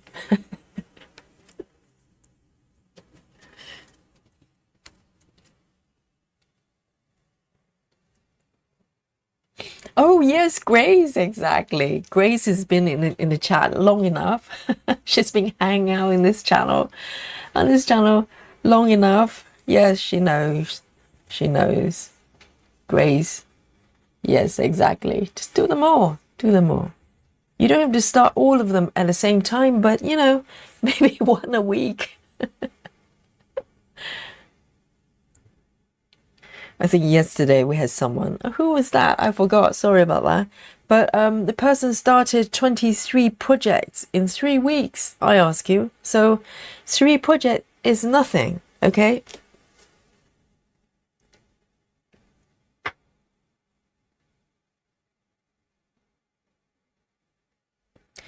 One, two, three, four. 2 over here.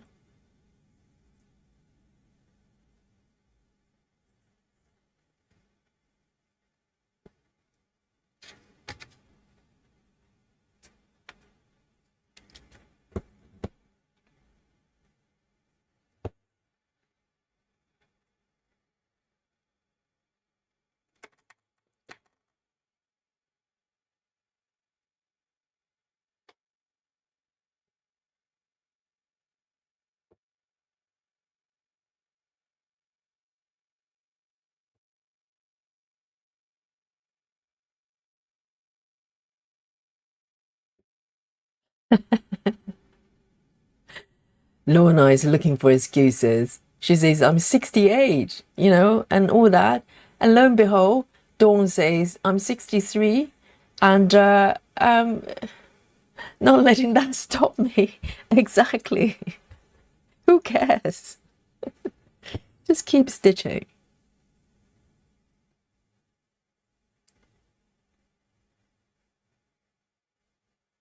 Love it.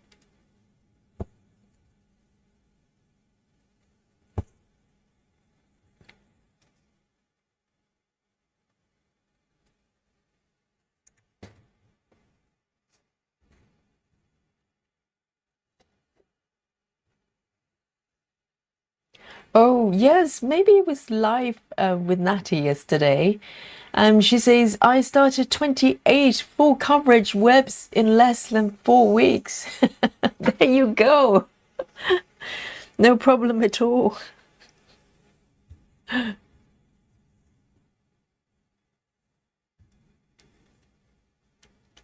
Claudia says, I thought there were three hobbies. Stitching as one, buying chart is second, and the third is new starts. Start everything. I know, exactly.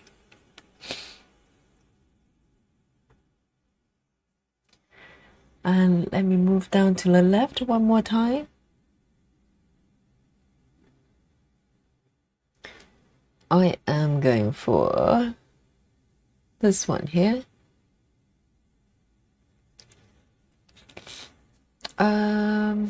Yep.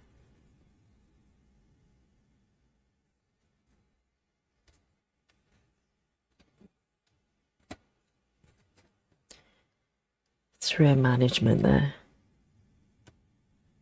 So 2 stitches.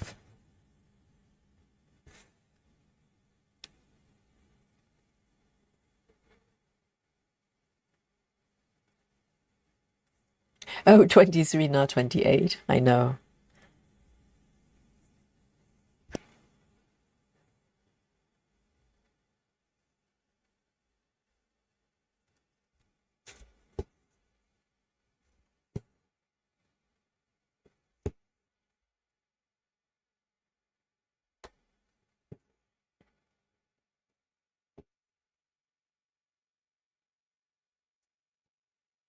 Yesterday, we're talking about Kamari a lot in terms of, other than the crazy speed she's stitching. She's also very monogamous, if that's the right term, to a project. Normally, she doesn't really switch to a new project until it's finished. But I think Gemma is also in that category. Gemma stitches the method learning from. Gemma is also pretty much she's got a couple of side projects going on, but mostly she's stitching on a single project, and she would just keep going until it's finished. So it makes them very rare, and for me that's just not even possible. I can't even think about that because I just start to panic. I am going to part this thread above, actually. It's better. I cannot, even imagine having just one project and have to keep going until it's done. Ooh, start having cold sweat.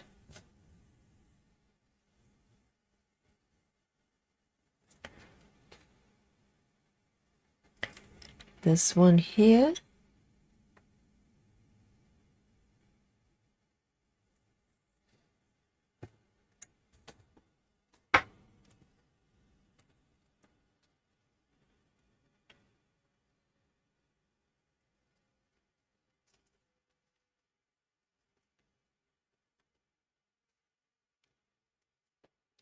And Lona says, Yogi, that's on top of all the other hates I already have to start. I find at least 10 to 15 new ones. I want every time I go to their site and I want to do, the list grows longer. With Heaven and Earth, what I normally do, if I go over there, and every time you're quite right, every time I go there, I find ones that I'm kind of interested in doing, that I like. So what I normally do, instead of just rushing to buy, I normally put them on my wish list, and I'll go back and visit the website and also look at the patterns for at least a couple of times until I'm convinced. I actually love them. And you'd be surprised. Sometimes, I go back and have a look at them and go, what was I thinking? This is not really for me. And then I'll remove the patterns. And sometimes the opposite happens. I go back and go, oh my God, I love it. I want it now. So, and normally I just keep them on my wish list until there's a sale or something like that. And I just, buy them. So I tend not to rush into buying patterns unless, I'm totally convinced. It happens. It happens sometimes. But most of the times I like to kind of, just let it sink in a little bit.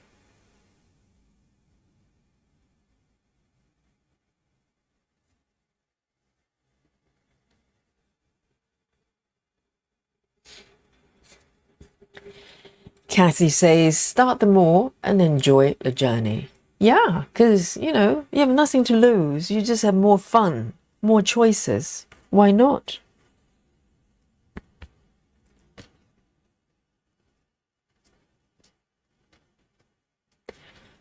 And Joy says, maybe pick just one Christmas project and a traveling library. That's a very good suggestion. So you have kind of, two different style of projects.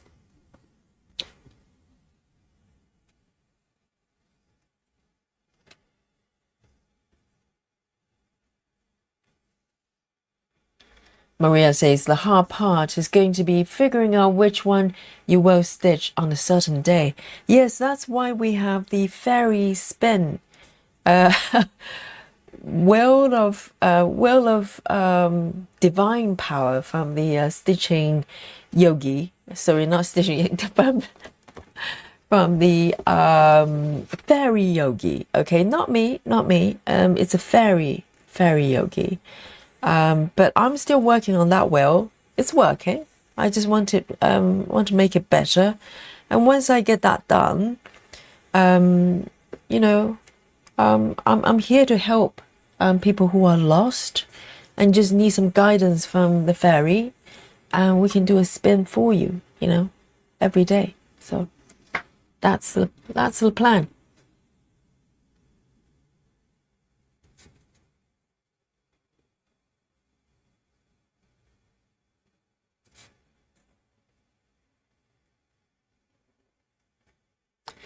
Right. What would be the next one? I'm going for.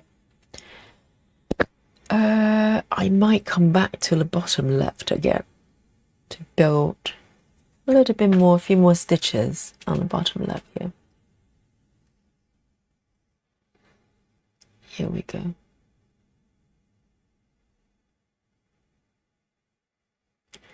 Three, 2, 7.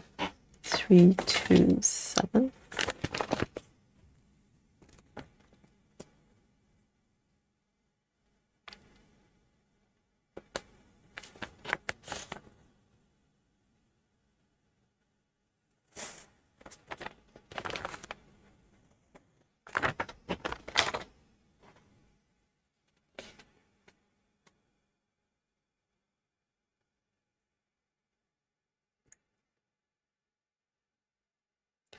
Oh dear, who is stitching 1200 stitches a day? Are we having a new member of our alien club? If you stitch more than 1,000 a day, you know, we'll have to send you to an alien club. And you stay there because we want to protect the community, If you're stitching that many stitches a day,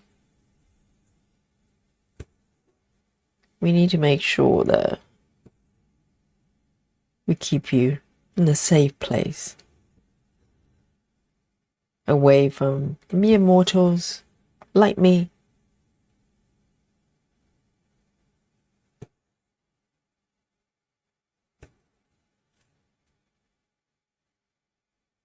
Okay. Oh yeah, I nearly forgot. Yes, we're having a look at the Facebook. So Yes, I want to look at a pattern Ebony was talking about. Let's have a look. Let's have a little Facebook break here. Have a look. It'll be fun. So let me bring up the screen here. Let me do a little refresh. Okay, so make sure everything's up to date.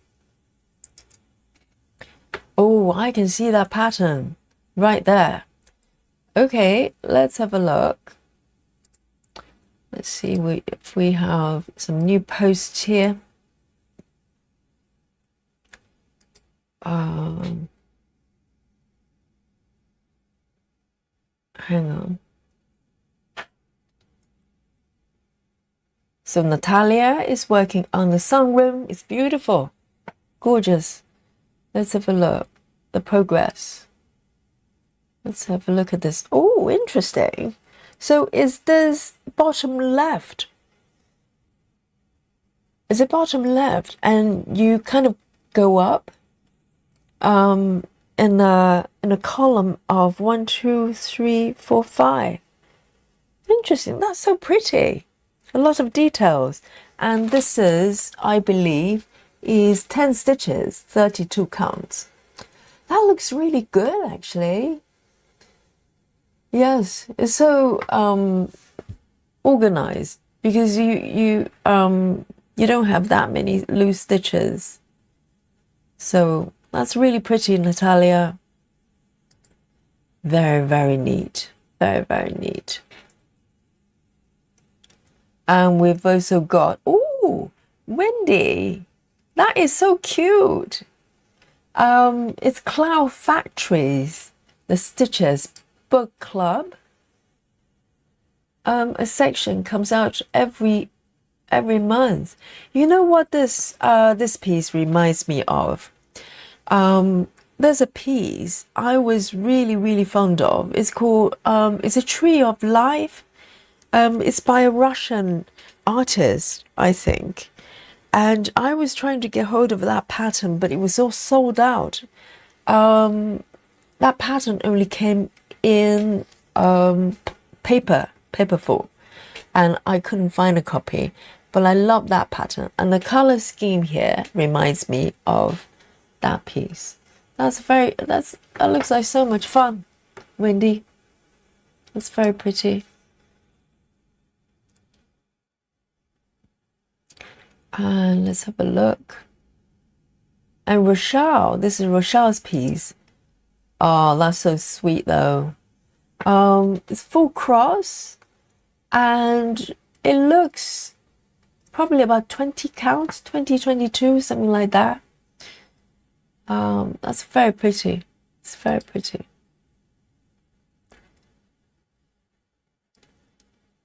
So it's a Swiss landscape by Rochelle, and let's have a look. Interesting. So you're working within a box area, and you end your threads outward. That's a very interesting way of looking at of ending, thread ending. It's kind of similar to my starfish parking method, but instead you're ending your threads just outward. Very nice.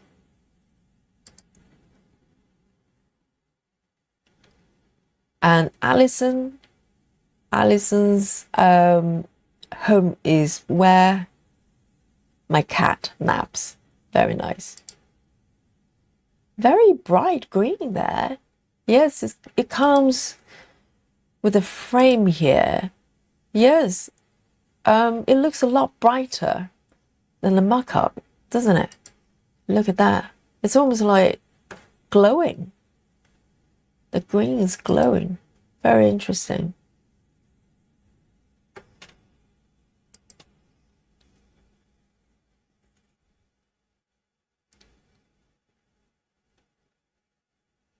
And we also have, let me have a look.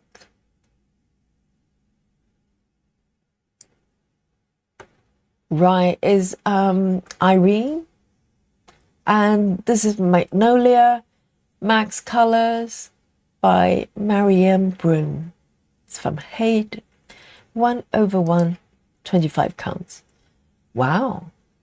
What is the end piece looks like? Because it's hard to tell what it is.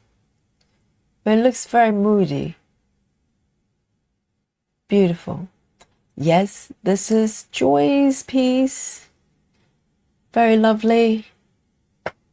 And oh, so Joyce, are you now doing 10 stitches now? Are you happy with it? So a little bit of a cross country with 10, which is quite challenging because 10 stitches, the shape of the stitches are a little bit tricky to read for me anyway. But that looks so pretty. That looks really pretty. Yes.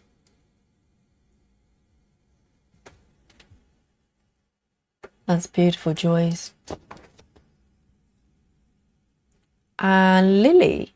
Yes, this is from yesterday, from Susan, actually. This is from Susan. So this is one of not DMC, Dimensions kits. I love Dimensions kits. Let's have a look. It's from Susan. Oh, I've never seen this one before from Susan. Sorry, not Susan. It's Suzanne. So neat. But that's interesting. That looks a little bit of royal rolls going on there. But on the right there, it looks sort of mini cross country. So neat though. Very pretty. So many interesting pieces. And it's 10 stitches as well. And another piece from Natalia. And this is, let me just look at the markup there. Wow. I bet the confetti for this piece is going to be crazy. Just for the dress. That's insane. I don't think there's a title for this piece. Oh yeah, there is. So so this one is Alternate Reality by Josephine Ward. Okay. That looks, yes, it looks quite surreal. Okay, so she's standing back against a mirror, and there are two worlds, inside the mirror and outside. Interesting. Very dramatic.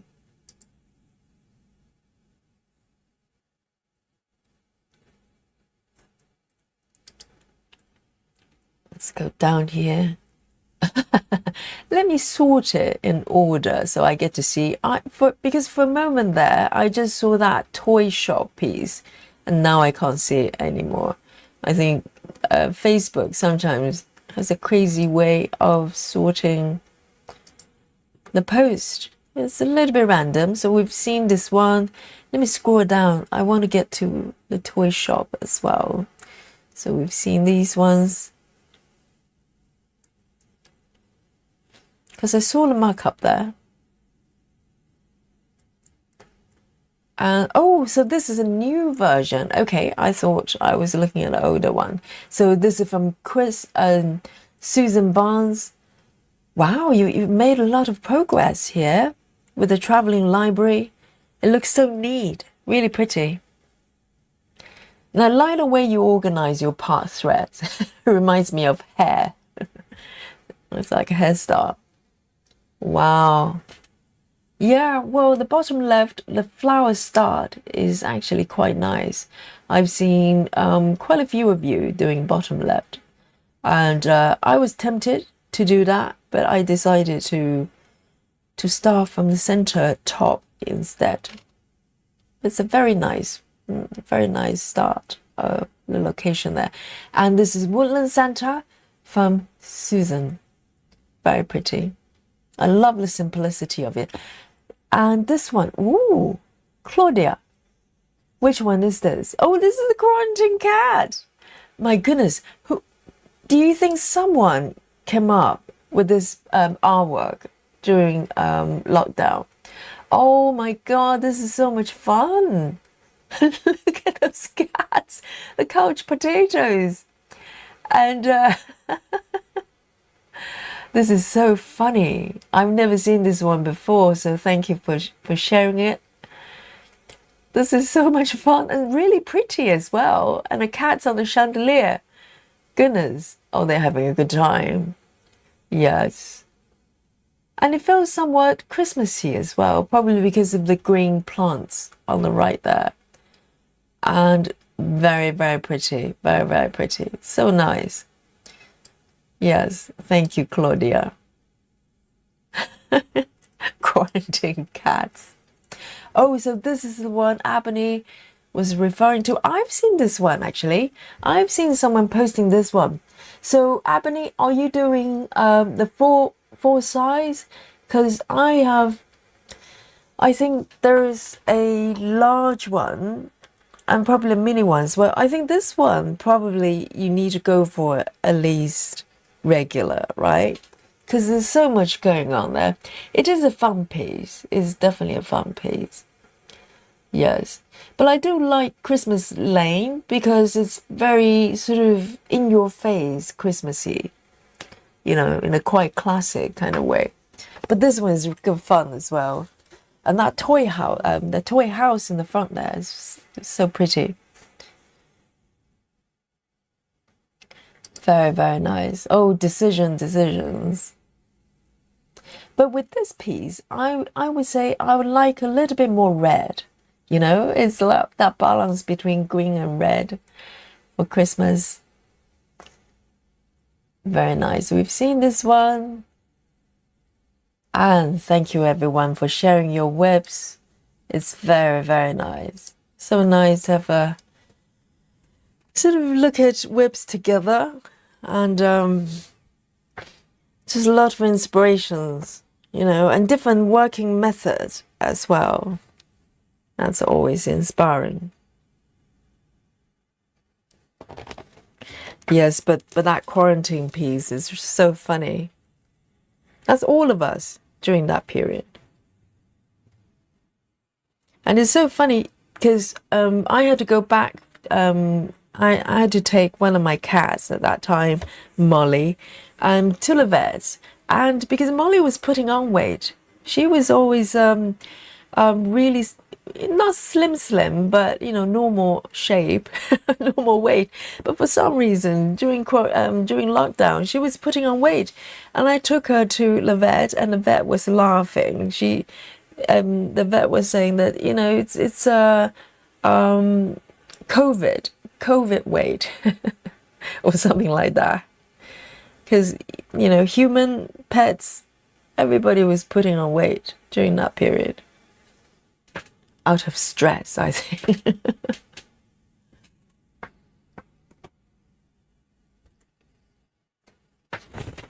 That was so nice. Let me have a sip of my tea here.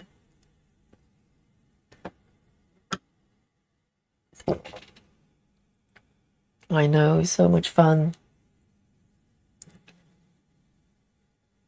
So, Ebony, you haven't started that piece.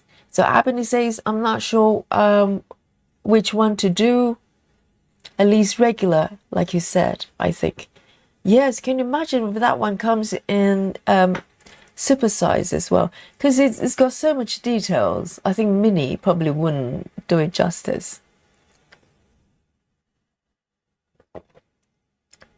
Lorna says, Yogi, with so many choices, I'm just not good at deciding. They make it to my wish list, except Amy Stewart's bookshelf. I have a lot of those. Lorna, what you can do is, if you can compile a list of the ones you definitely would like to do, okay, you were happy to do any of them, and you can number them, and I can spin my wheel here for you. You know, you don't have to do it now, but I'll just give you some idea. If you have decisions you just cannot make and you need divine intervention, you can let me know.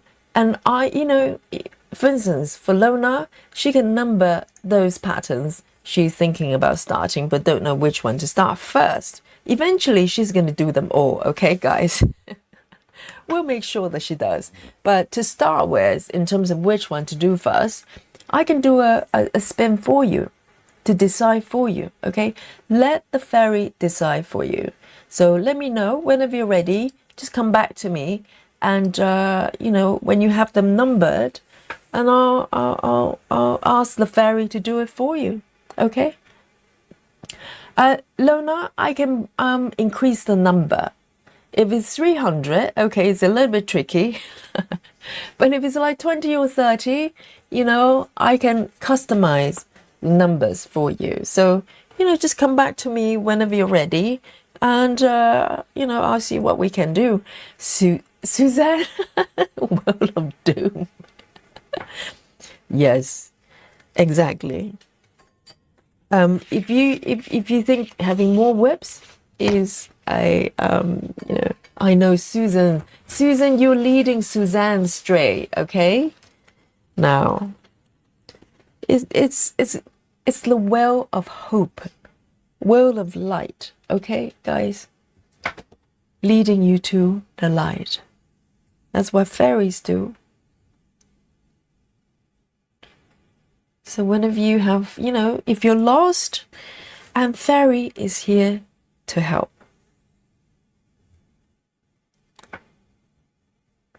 Okay, so I've got these two done, and I am going to go up with this one.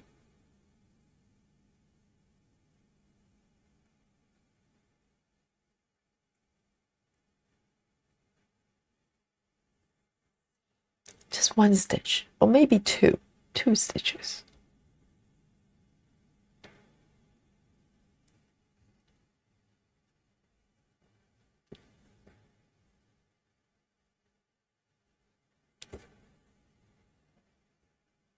So Lona has a well already, but she's still lost. So it looks like, you know, your well is not as powerful as mine. Mine is, you know, mine has that divine intervention from the Yogi Fairy. Okay, it's special.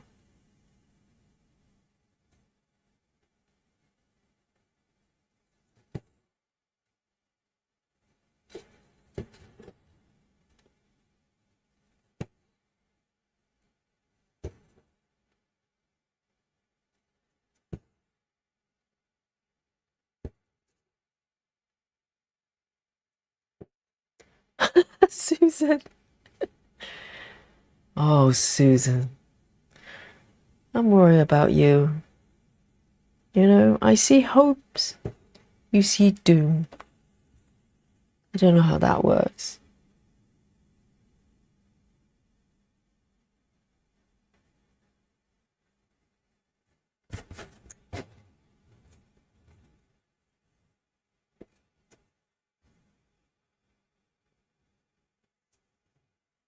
Lizzie says I have to write down all my whips and change my well. Now I have to have UFO project. It's an ongoing thing, okay? It's constantly evolving and developing our whips. But I have to say, I haven't really kind of just, you know, decided to give up on certain projects. Not really. I have projects that are being part right now. But in my mind, I would like to go back and work on them at some point. So I haven't given up.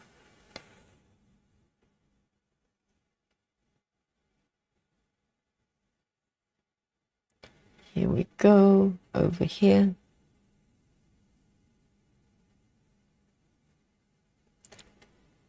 Three, 3, 7, 1.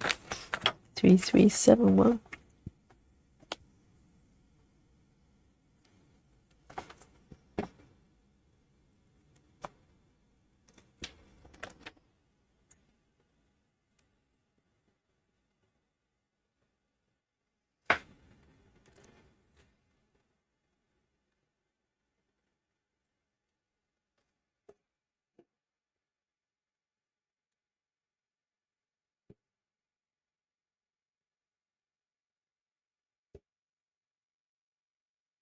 3371 is really dark as well.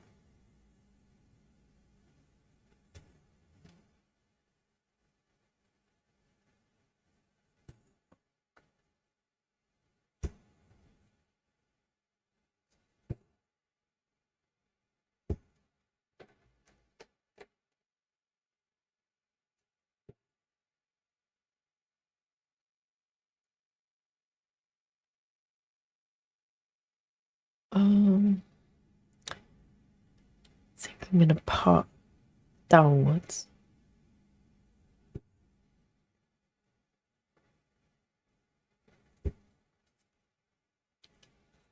One, two, three, 1, 2, 3 down. 1, 2, 3.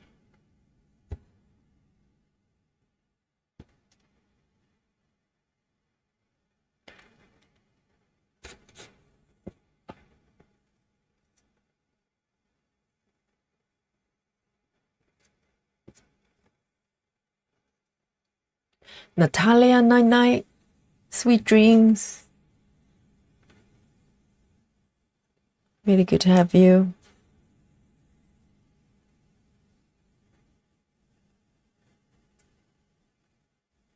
Oh, Selene says bingo 3371. Amazing.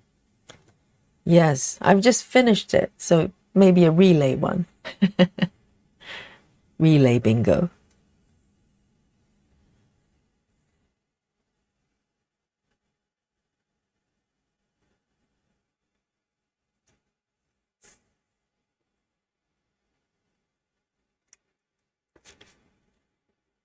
And Lona says, I never get bored with any project I'm working on. That's nice. That means, you know, whatever project you choose to start, you genuinely love it. So that's good. So let me look at this one. Let me come back to this piece. Just look at the line here. Maybe I should go and work on this corner.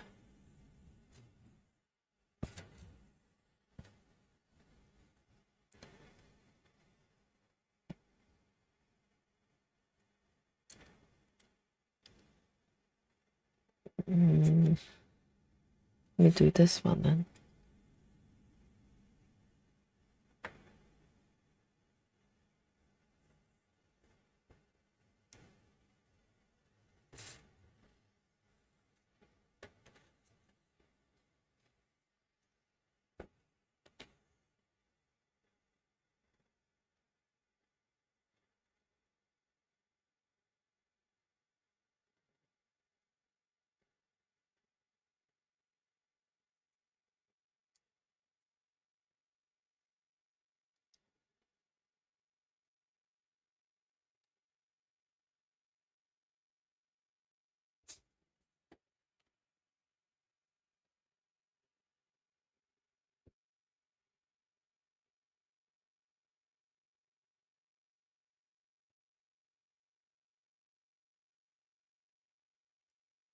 Let me have a look. I'll probably take it down here.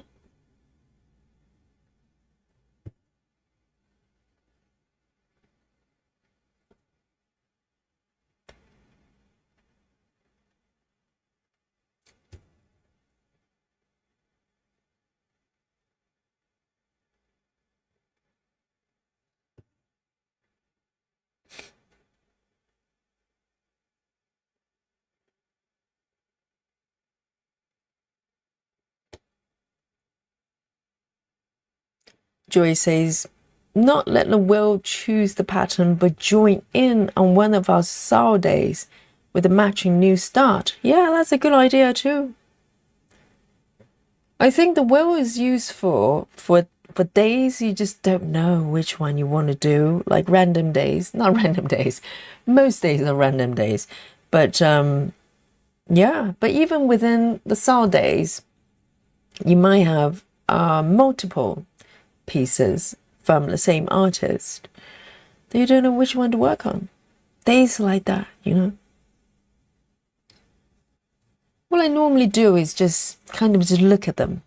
I just look at the webs and generally kind of speaking with, kind of communicating with my pieces. You know, it sounds like paranormal activity going on there, but it's just kind of looking at the stitches and feel like, do I want to stitch you?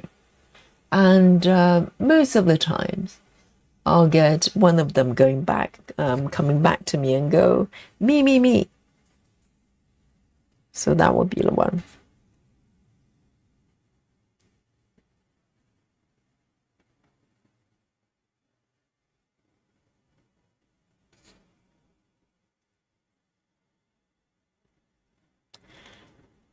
Ebony says, I only really want one Christmas chart.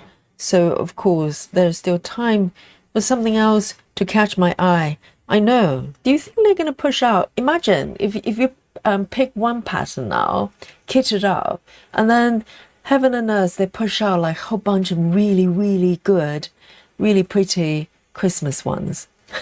I'll be slightly gutted. Do you think it's too early to decide which one? Christmas project wise, because I haven't got one. I know some of you have got, like, you know, a Christmas project that you've been stitching over the years, but I haven't got one yet.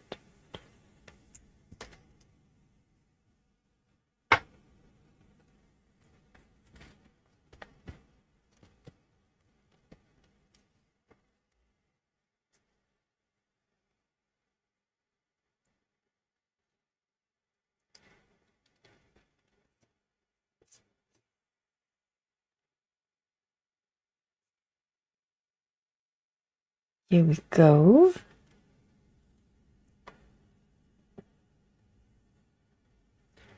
Lona says, Yogi, I work on all four. I put in 200 to 600 stitches on each one, then move to the next. That way I'm making progress on all of them every day. Yeah, that's interesting to have a fixed number. I've seen people doing that. I think some people go, if they have multiple webs, well, most of us do, but they will go, well, my goal would be 100 stitches each web, for, you know, depending on how many webs they're cycling through, and that's I guess that's interesting too. But for me, it was more of I'm kind of a one a day kind of person, stitcher. I think we're different. I don't like to cycle through too many. I think I might have done two in some occasions, but normally I'm kind of a one whip a day kind of person. But occasionally, for instance, if I come to live streams and stitch a piece with you, there will be occasions, particularly recently, I might be working on Gecko Rouge if I have time to put in a few stitches, but not like a meaningful long sessions. Most of my stitching is kind of, you know, stitching with you most days. But, you know, traveling library, I have gone back and put in a few more stitches, but not that many, not that many. Recently, I've probably been working on Gecko Rouge project a little bit more because it's an epic project and I've just restarted the project. So, but I tend not to, I don't like to cycle through 5, for instance, and I definitely do not have a goal for how many stitches I want to do. I think for me it would be just, you know, too much pressure. It's not a job. So I want to keep it, you know, quite nice and relaxed. Just pick one and do some, you know, for as long as I enjoy it. And then put it aside and stitch a different one a different day. Let me see where I want to go next. I think maybe work on this area a little bit.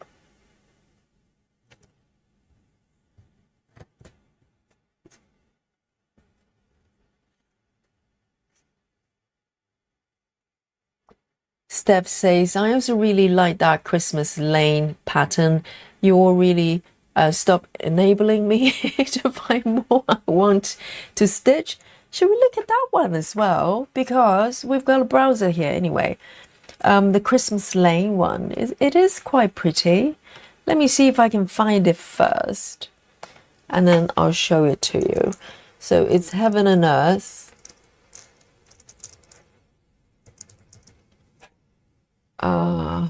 Let me have a look. It is what I love about it is obviously the toy shop as well, but it's kind of the colors. It's just so classically Christmas. Let me have a look. Let me find it first and I'll show it to you.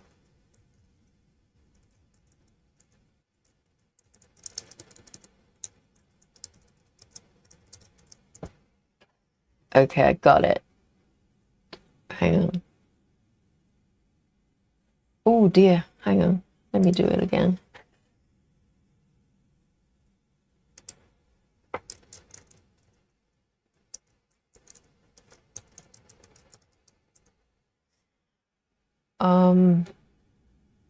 Why does it do that? Okay, I've got it. So this is it. And let me find a one here. So Christmas Lane, I think regular might be just fine, not the mini. So this is the regular. And let me show you the full markup. I know just something about it. It's so whimsical. There's a little dog, and I think there's a red bird as well. I don't know what I'm looking at. Let me see if there's a bigger version. I think this is the biggest. Yeah. Okay, that one. And also the building at the back on the right there reminds me of the department store in London called Harrods. Not quite the same, but it kind of, reminds me of that. And on the left there is the toy shop. Yeah, it's just so pretty. It's got everything in there, but it's got a little bit of snow there. It might be challenging to stitch, but not too bad. And a little bit of sky as well, but not too bad. It's not pure white. It's kind of purpley blue, so it's quite nice. So this is the Christmas lane that we're talking about.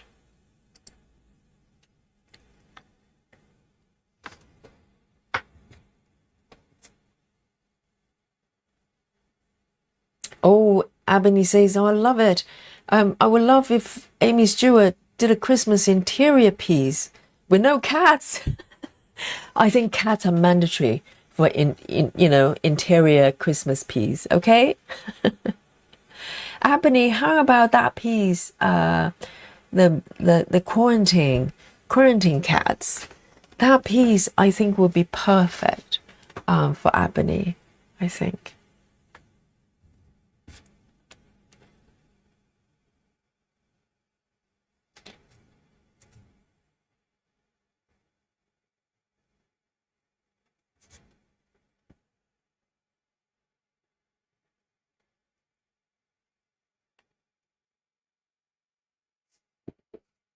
Claudia says, an Amy Christmas piece would be amazing, even if I be a bit lack of you know what if she did it.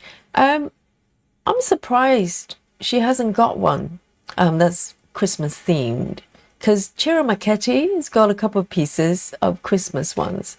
Not really for me, but I think most artists probably have done at least one piece that's Christmas themed. So maybe it's about time that Amy's come up with something Christmassy.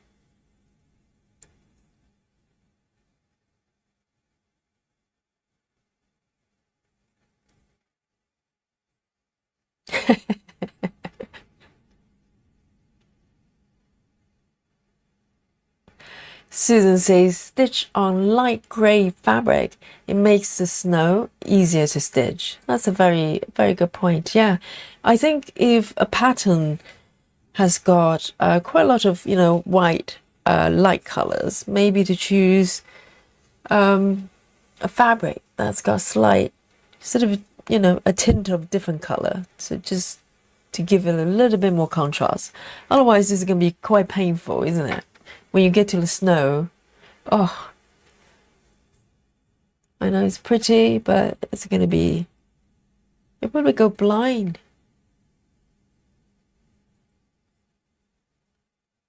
Yes, Lizzie, very good point. It has a dog. Ebony, are you okay with dogs? Or just cats? I don't know. It's got a little doggy there. And I'm going to move over here.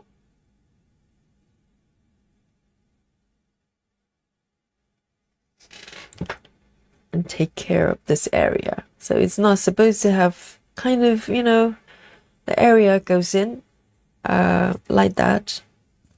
That's breaking. Let Gemma roar. Let me fix it. 498. 498.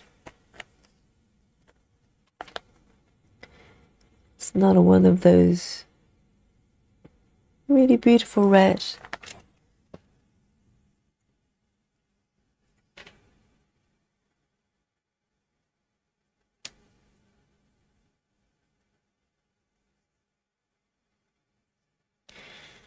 Joy says there's a request, a size of Christmas Lane that's 400 by 533. That's between regular and mini. Oh, interesting.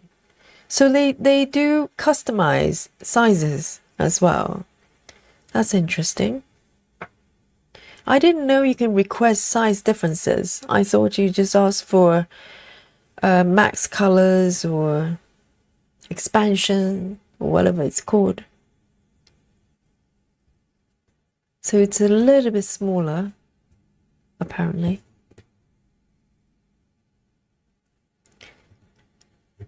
So if someone is requesting for a kind of a bespoke chart, they would do it, charge you for a small fee, and then they will publish that version of the chart on their website. Is that how they do it? Which is very clever. Very clever.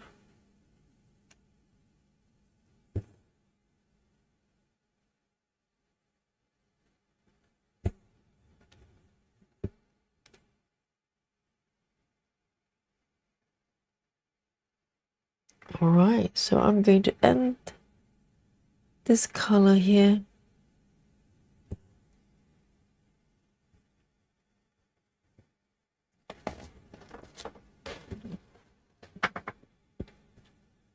Oh, Abilene, no dogs, thank you. So you can't do that that pattern either. Christmas Lane. It's so pretty though. Are you sure, Ebony? No dogs either. Oh man. 498. Life is not easy for Ebony. Because dogs and cats are everywhere in patterns.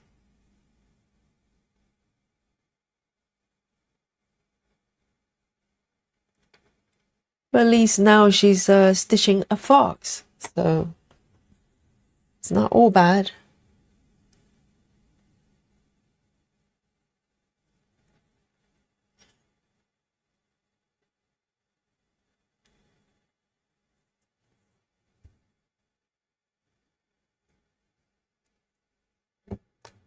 Right, Joyce. So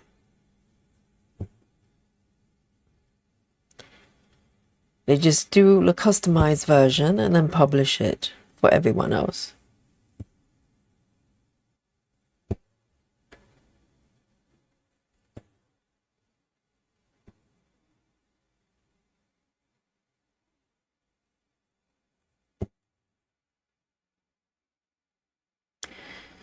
So this one is tricky. I am going to come down here.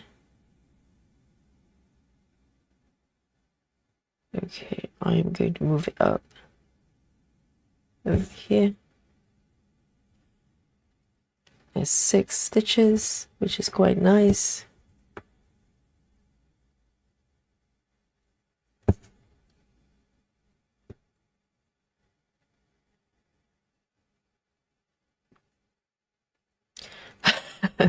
So Ebony's got this kind of ranking for animals, and if she has to do either one of them, dogs would be better.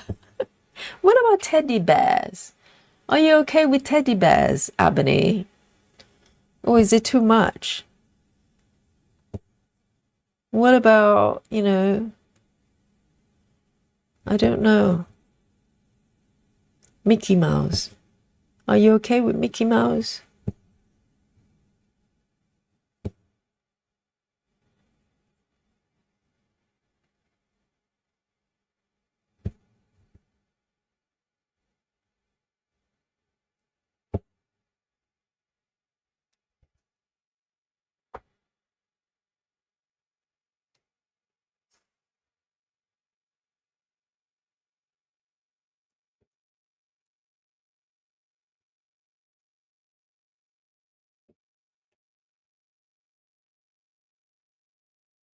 Yeah, Joyce, I thought the request could only be, color variations or maybe mini or supersize or whatever it is.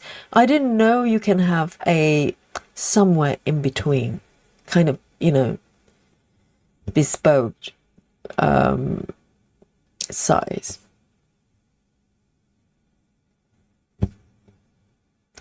And also, to be honest, because I had a look at that service, I was curious, and I think they charge like $15 or something, which is not a huge amount considering they have to kind of chart it for you, even though they could sell that version on their website, but it doesn't sound like a huge amount of money they charge you, which is quite nice.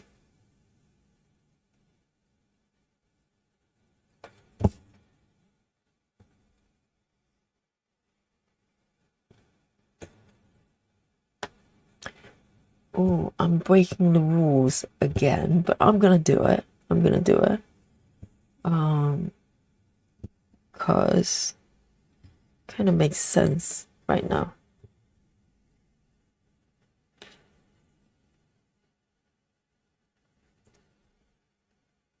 Oh, Teddy's okay, thank God. Teddies are safe, everyone, from Ebony. Okay, so if they're teddies in the patterns, they're not gonna get cropped out. They're not gonna be disappeared.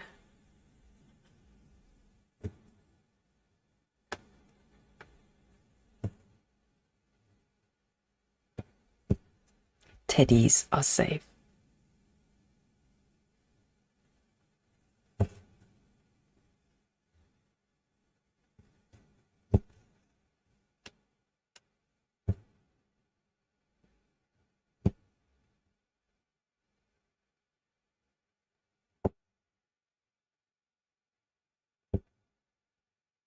And also, you know that toy shop or the workshop, that piece that you posted.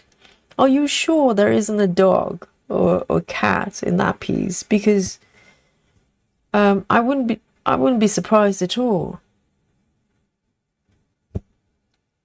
There's some house pets in that piece. And I'm going to end this thread here. Perfect.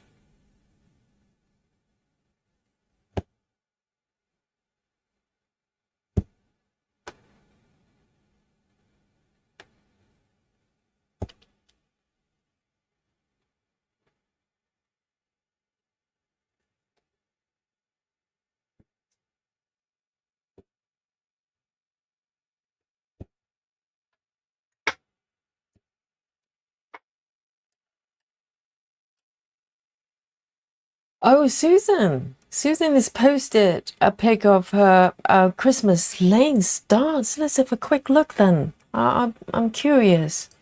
Hang on, let me refresh my browser here to bring it up.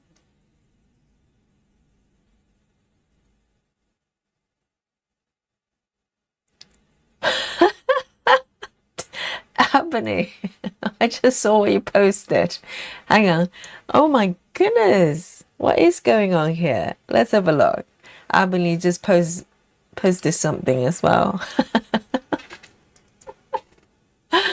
Christmas Dolly, my goodness, it is. It is Christmas Dolly. Oh my goodness. That's so funny. Tuxedo cats are popular, aren't they? And let's scroll. I'm not sure.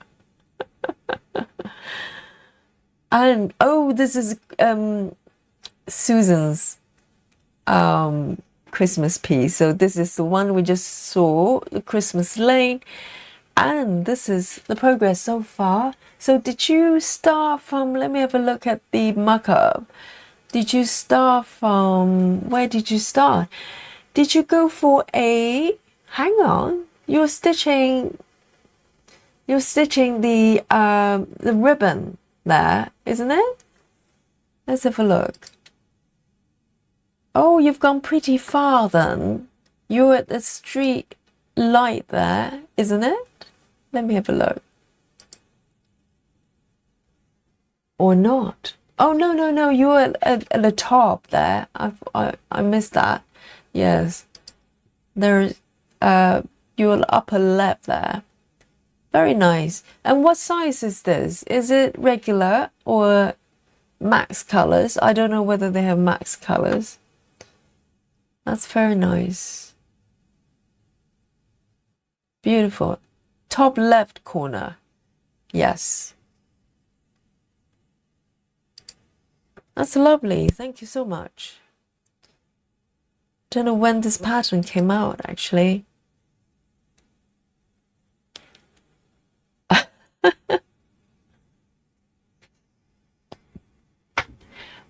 Ebony, you know, if you stitch Alien, not Alien, yeah, Alien Dolly, I'll stitch with you.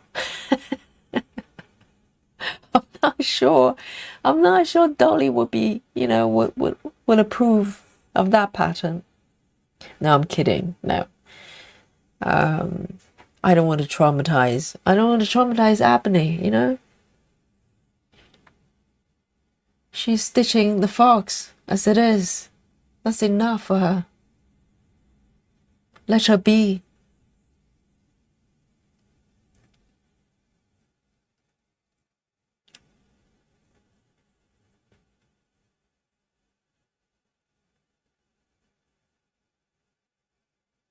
I know everybody loves tuxedo cats.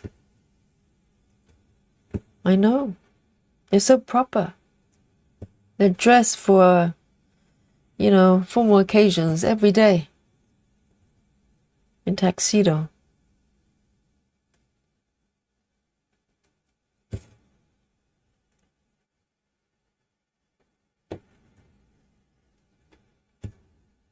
So Susan is doing regular size. That looks really nice. I don't know whether they have max colors.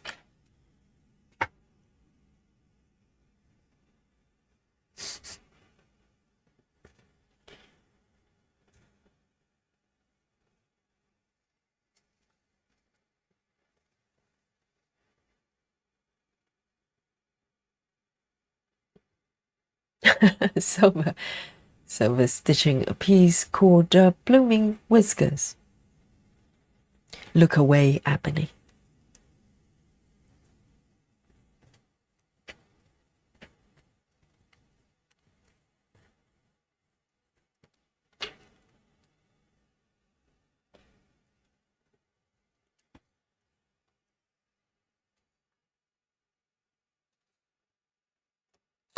And I might do this one here. It makes sense.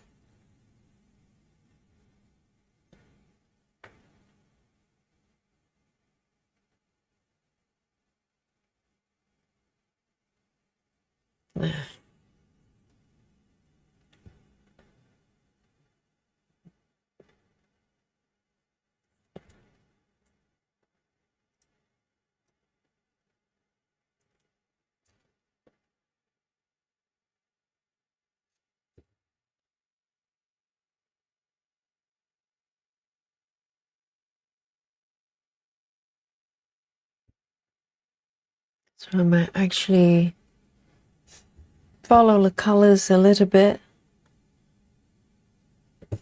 rather than, strictly keeping it diagonal. And that's what Gemma's doing nowadays as well. If the color doesn't flow with the diagonal shape, she would just follow the colors.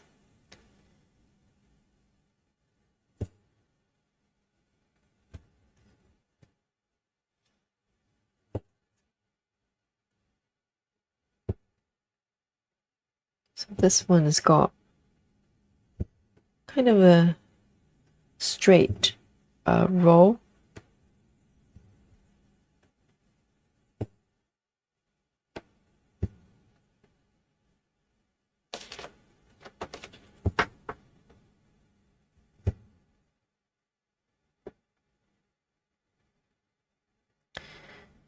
I love this way of stitching as well because you don't end up with any holes in the middle you have to go back to find. If you follow this method,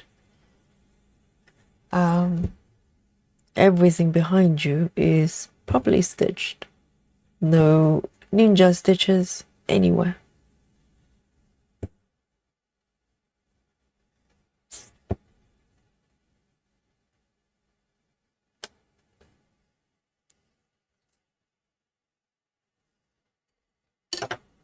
Have some tea here.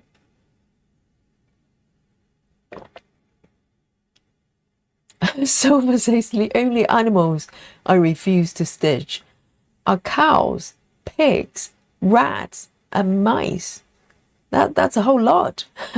You say only animals. So deer is okay.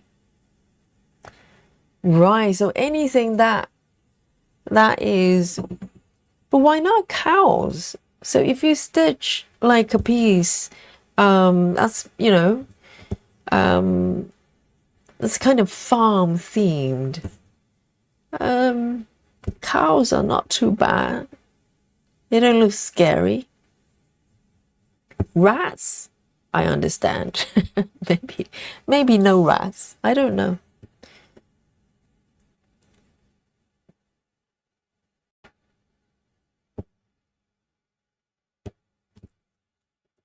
Probably depending on the design as well.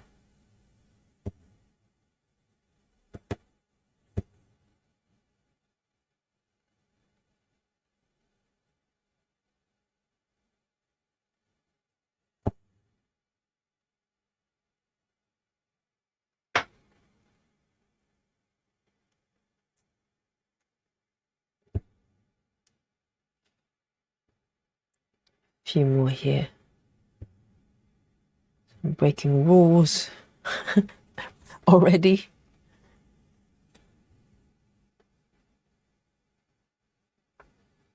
Yes, Abney, Christmas Lane is kind of quintessential Christmas image.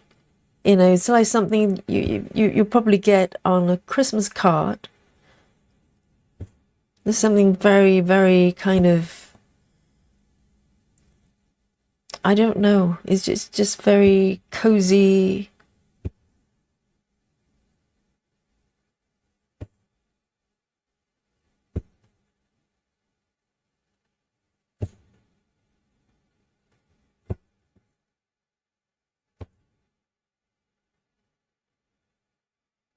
Let's go. There's one more there on the left. I'm going to just do that one. I know. I'm breaking rules. Oh, there's a part thread already. Hang on. In that case, I'll end it. I'll end the thread.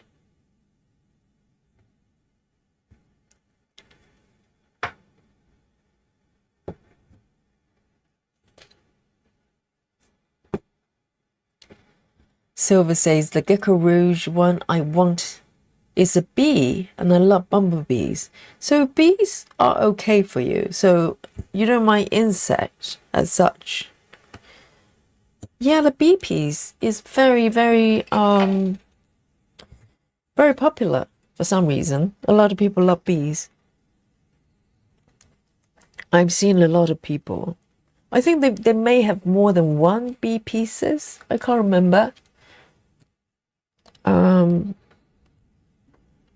They're very popular for some reason. Live with Natty says 350 stitches on supersized alternate reality done. Have to figure out what I'm making for dinner. Wow, decisions. Maybe you have a well for that. Today, broccolis with tofu. Sounds good. Delicious.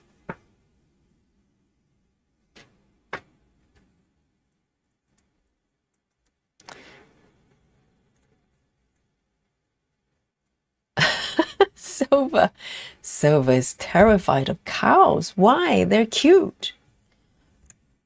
Cows are cute. You know, they're friendly.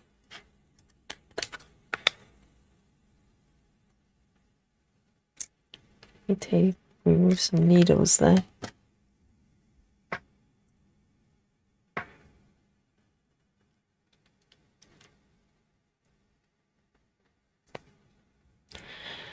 Yes, Ebony, you're quite right. Ebony says, if I only stitch it at Christmas, I may never get to duel a dog in my lifetime. Well, unless you start with dogs, with a little dog at the front there. But that dog looks like a toy dog. You know, it doesn't look realistic. So, yeah, imagine a full size heaven and earth, regular size, and you only stitch for a couple months a year. It's going to take a little bit longer.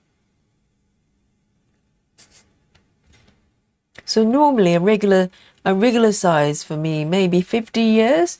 The Christmas piece is going to take about 200 years. I'm okay with that. I'm here for it. I'll just have to live a little bit longer. No problem.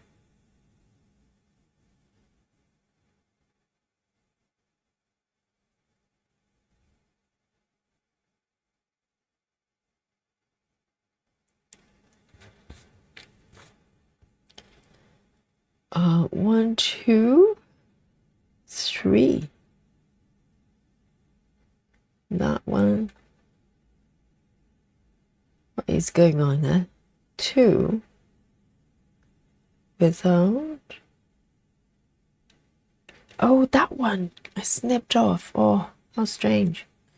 A38. A38. It's a brown.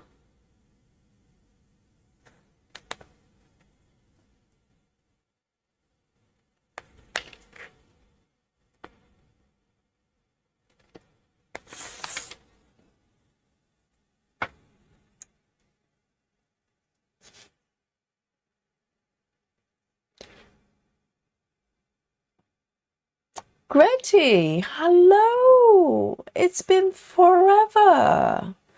How are you, my darling? Hey, it's been like forever and ever. I hope you're well. So good to see you. Say hello to Gretty. Hadn't seen her for ages.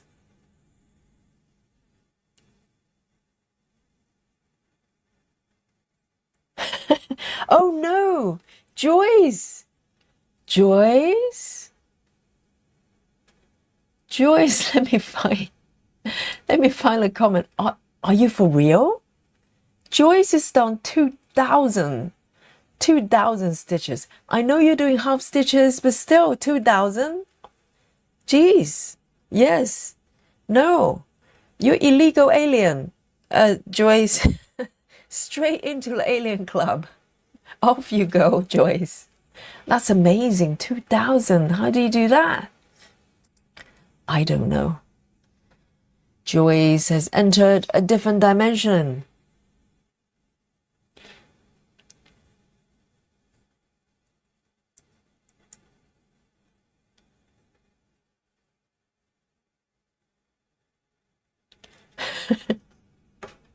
My goodness. Oh, we have growing numbers of aliens. I mean, you know, the club is going to be so crowded. We need to find a new location to accommodate them. We'll probably need a like a castle, alien castle, or some sort of alien space for them. Oh, Joyce. Joyce has entered another dimension. The alien dimension. 2,000. Not just one, two.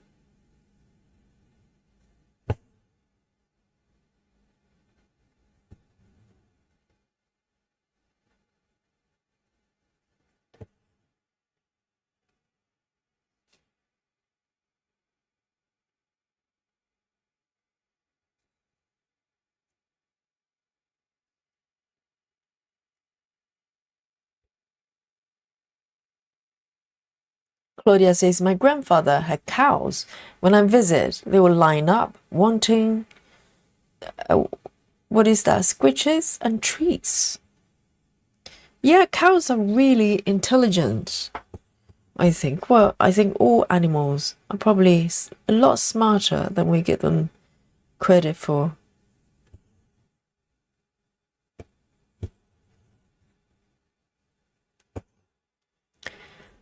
There.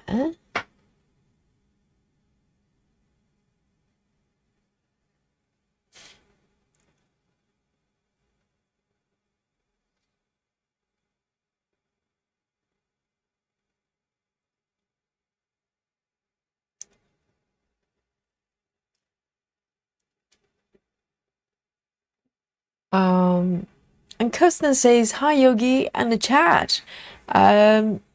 You're right, life isn't long enough for all the crafts and books and creative projects, especially after discovering cross-stitch.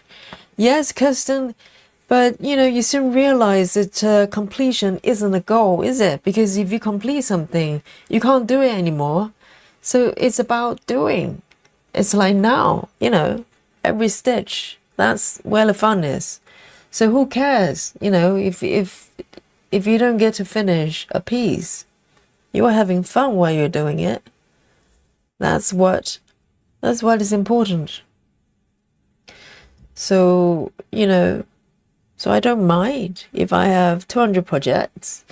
If I love them all and I get to stitch them all, and it doesn't matter if I don't get to finish them. But even, you know, as you're stitching a piece like this one, for instance, for me, it's kind of a form of completion as I go. So it's a moving thing, isn't it?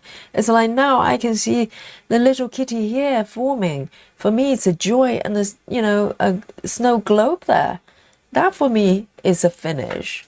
So it doesn't matter if the whole piece is not done yet.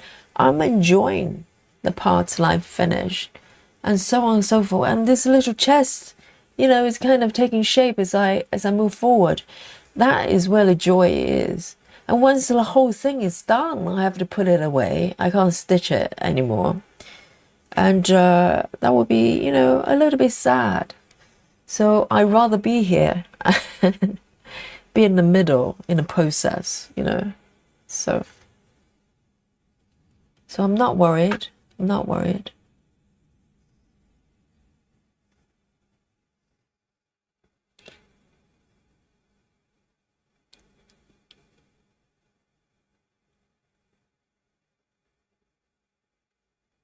Kirsten. Kirsten says, I guess we'll have to invent consciousness transfer so that our hands can stay young and can keep stitching. What about the rest of the body? Just entire body staying young. How's that? But then again, I'm greedy.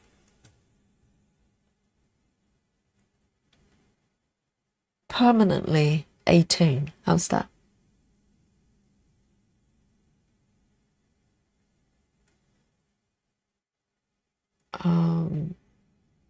I'm going to park it down here. Where shall I take it? How about here?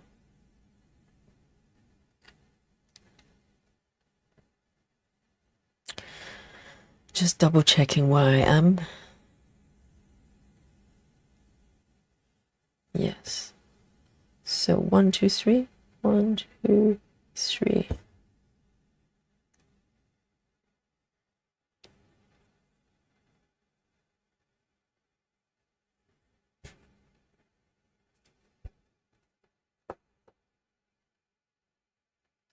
Oh, stitches or scratches on the face. Oh.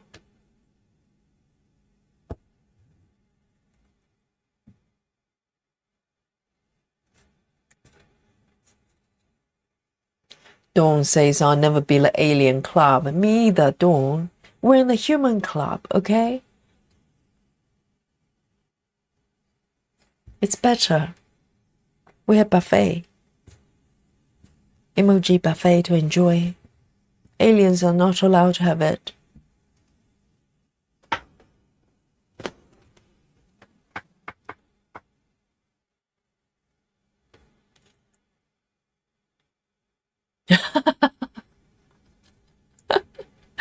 Silver, good girl. So Silver says, I'll never stitch calamari. I never get beyond 500. No calamari, okay. No calamari in stitching. This is the rule for the channel. No seafood stitching.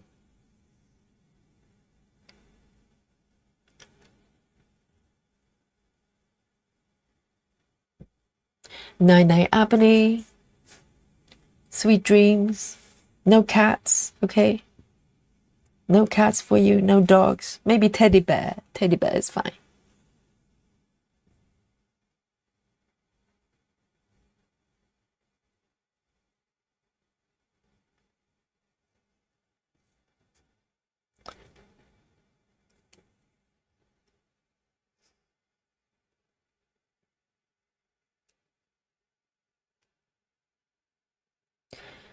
Joy says, I've been stitching on a nice flow, but better stop before my arms fall off. I'm going to sleep and dream of stitching Komari speed. You're already there, Joyce, because Komari, the highest record is 3,000. You're more than halfway there, Joyce. You need to slow down, man. Otherwise, you'll be staying in the alien club forever. Night night, Joys. Sweet dreams.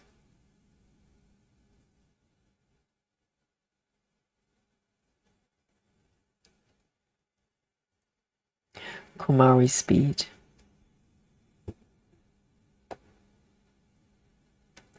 Well, the thing is, if you watch how Komari stitch, you know, on her stream, so that's real time. Yeah, she's kind of stitching fast, but not so fast that you're fully aware how fast she's stitching. I think she's saving time on not needing to start and finish using any particular method. She literally just take a thread and start stitching. And also, she must be able to read the chart really, really well and really precisely, because for me, I'll be looking at my chart, figure out where I am, and you know, find the right spot. That takes time. So it's not just the actual speed of stitching. Obviously, she's very, you know, She's really fast, but not inhumanly fast. But I think she's just kind of really really good at all the other bits. You know, the fact that she can just look at a chart and know exactly where she is, so she doesn't have to stop, and also she doesn't care about starting and finishing methods, and she just keeps going. So yeah, there are quite a few different factors, not just the stitching itself. So it makes it very unusual, very unusual.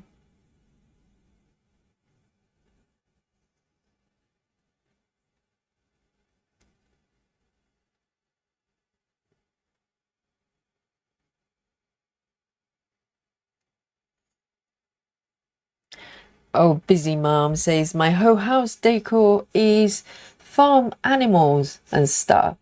I love stitching farm scenes. So please don't invite Ebony to your house, okay? She's gonna have some sort of panic attack on the spot.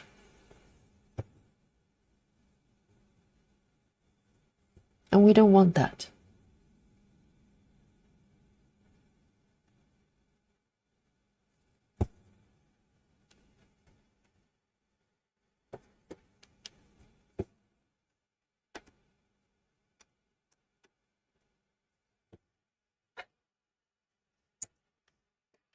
Here we go.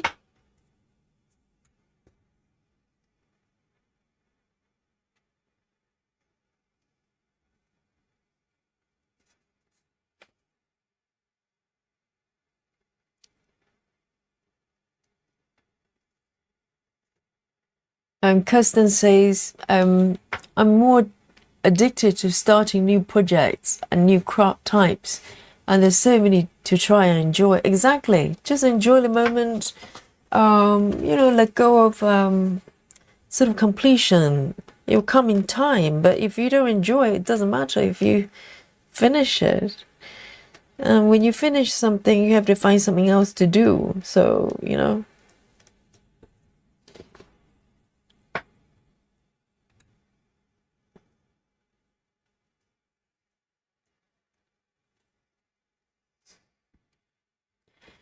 Live with Natty says, my birthday is tomorrow, and anyone who knows me knows that I'm forever 25, so no one can tell me otherwise. Well, happy birthday then. There you go. Yes, happy 25th birthday.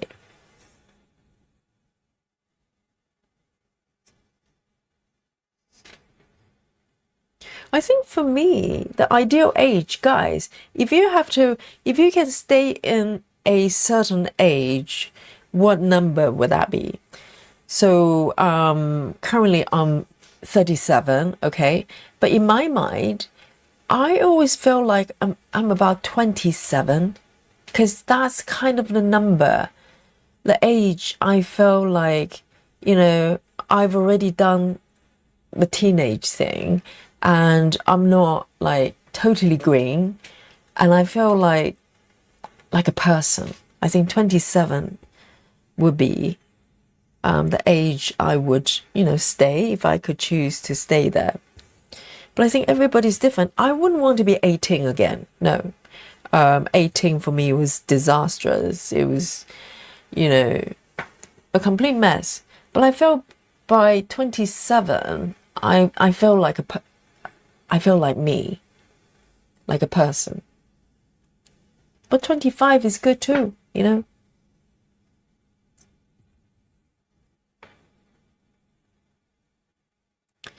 All right, I am going to break the rules here because I can, and I'm going to stitch. I'm not going to create floating stitches, but I'm not going to keep the diagonal shape very much here, because it just feels like, breaking rules is part of the fun. 3371. 3371.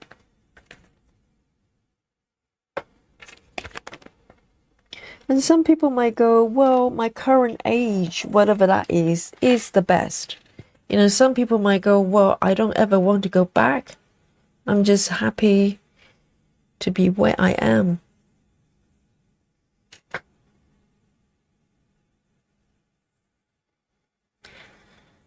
So Lizzie says, 22. I am young enough to start over and do what I want to do. I do not want to be a teenager again. Not all the golden Christendom.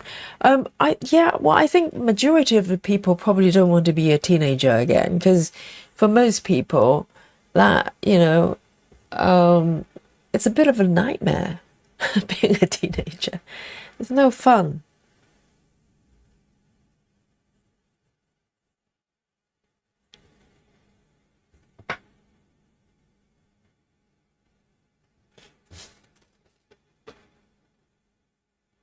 Claudia says, my grandmother decided to stop aging at 39 and she lived until 91. I like 39, so I figured that I'll copy her plan and stick to 39, although I do miss the lack of bills part of childhood. But think about it. If you're young enough that you don't have to pay the bills, you probably don't really have a full control of your life either, because it means you probably live with the parents and you don't have all the freedom to do what you want to do. Yes, not having the bills is nice, but there's a price to pay, one way or the other. I like the independence, and I felt, you know, by age 27, I felt like my own person. So I think that would be a good age for me to stay.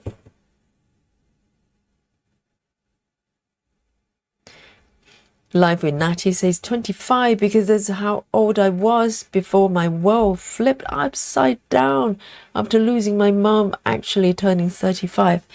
Yes, I can understand that. Yes, absolutely. And being at 27, I will still have my mom and dad as well. Absolutely.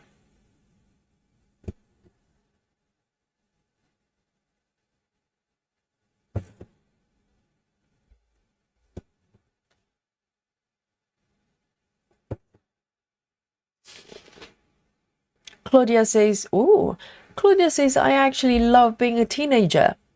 Even at the time, I was incredibly lucky to have a lot of autonomy and parents who trusted me. To be 17 again for me would be quite nice. Interesting.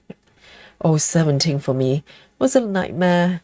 I think my life was a nightmare since, you know, the moment I knew it, and maybe up until, I don't know, 25 or something, when I started to find my way.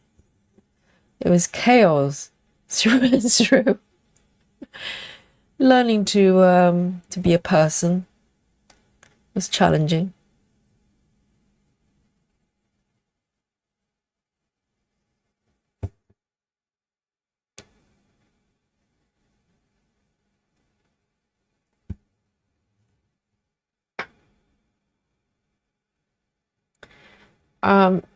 Natty, so if you're referring to this one, this is 14. The fabric is 14 counts. So it's Ada that came with the project. Ooh, we are 18 minutes to midnight. Where has time gone? So in that case, let me see how many stitches I've got for this one. So guys, I'm gonna make this color my final color, okay? And you know what we do at the end of every stream? The regulars know by now. We play the Guess My Stitches game. Okay, so today is going to be challenging for you because literally it's impossible to tell because all the stitches are spread out everywhere. And so if you've never played this game with us before, basically you come up with a number. You guess how many stitches I've done, and all my stitches of each session is being captured by my app. Okay, and so no cheating, and I've got final probably about 4 stitches here, so we'll give you some time to figure out, you know, how many stitches I've done today. And the winner, if you win, you get to have tea with me. We have delicious buffet provided by everyone here, and also you will have the admiration and respect from everyone. How amazing is that? And Gretty, if you're still there, play with us. I don't think you've played this game with us before. I hope everything's well with you. So good to see you. And so if you've been lurking in the chat, okay? There are a few of you out there. I can see you. And come forward and offer a number, okay? That's all you have to do. And then you can go back to lurk again. No problem. No judgment from me. You have the right to lurk, okay? It's a human right to lurk. So that's perfectly okay. So I've done my last stitch here, and I'm going to end it. And let me bring on our super duper state-of-the-art game machine here, okay? Just brace yourself. You've never seen this before. Okay? Boom. There you go. And so it's really high-tech stuff, NASA technology, and Neuralink is involved as well. And I built this one with engineers in my basement, okay, just for your pleasure there. And so it's a special game that we play here with a super duper game machine. And so while you're coming forward with your numbers, let me just give you a quick recap on what's happening on my fabric today. So my little kitty here guarding my needle, and let me move this slightly over there and zoom out a little bit more as well. So today with this piece, I've been working on working on 2 pages at a time, but mostly on the page on the left. And I'm not really following the border of the pages, just naturally sort of coming down to a lower left here to create space for a diagonal line. So I need to put more work to smooth out this bit. But today I'm focusing on the bottom left here and using Gemma's method. If you don't know what it is, go and watch Gemma Stitches. Gemma Stitches is a YouTube channel. She's got very unique way of stitching, as you probably see some of this here. The great thing is, you know, no ninja stitches that you have to go in and fill in. If you do cross country, a lot of times at the end you have to go back and fill in little stitches here and there. None with this method, so it's a great thing. But you do have to stitch in order. You have to follow the rules. And so with this piece, I think I'm going forward. I'm going to continue to follow Gemma's method because it's great fun. It's nice to have, discipline and rules sometimes. And some days I go cross country. So this is where I am, mostly this area. Okay, so here we are. Let's have a look at what we've got today, number wise. Okay, from the top, we've got Life with Natty 238. Life with Natty. I think all the regulars has been here for a while, probably laughing by now, particularly Susan. Okay, stop laughing, Susan. Okay, so Natty 238, Betty Lou Taylor 176, and River. Hello, River just joined us. Why don't you play this game with us? Just come up with a number. You know me by now. And Sandy 143, Susan 156, really, Susan? And Susan Chamberlain and Susan Barnes says, I was thinking about, oh, that's a different comment. Thank you, Susan. And Steve 338, just in time. And what? River says, my guess is 700. River, have we met? Hello, let me introduce myself to you. This is Yogi River. And Suzanne says 210, and Susan Barnes 260, Silver Lizzie 250, Dawn 235, and Busy Mom 281, Michelle Fuller 252, a lot of 200 something. Captain Squirrel, hello, good morning. Joining us in time to play the game 271. And Claudia 206, Grace Hoston 196, Frida alert herself, very good, 275, Laura 105, and Erla, hello. Oh, we have people unlurking themselves left, right, and center. Fantastic. 223. And excellent. Let's have a look. Are you ready, guys? Let me bring on the app. The app doesn't lie, okay? Let's have a look. Let me highlight that area and just quickly show you where I am. I'm right in the center, and this is 2 pages and a half ish in the center there, okay? And let's look at the number. For the final reveal, guys, are you ready? 3, 2, 1, boom. Okay, those of you who have fallen off the chair, okay, I'll give you a few moments to compose yourself, to get up from the floor and yes, the grand total of the stitches I have completed today is 113. I think Laura, you might be the winner, are you not? I'm just looking at Laura's number. Let's have a look. Is anyone lower than Laura or somewhere there around 100? Anyone else? Because Laura, I think Laura may be the closest one, isn't it? Laura knows me, you know. And so percentage wise, let me just quickly show you, okay? Not quite 10 yet, okay? But I had hopes. But maybe next time. So I think Laura is the winner tonight. Again, Laura, I think you've won before, haven't you?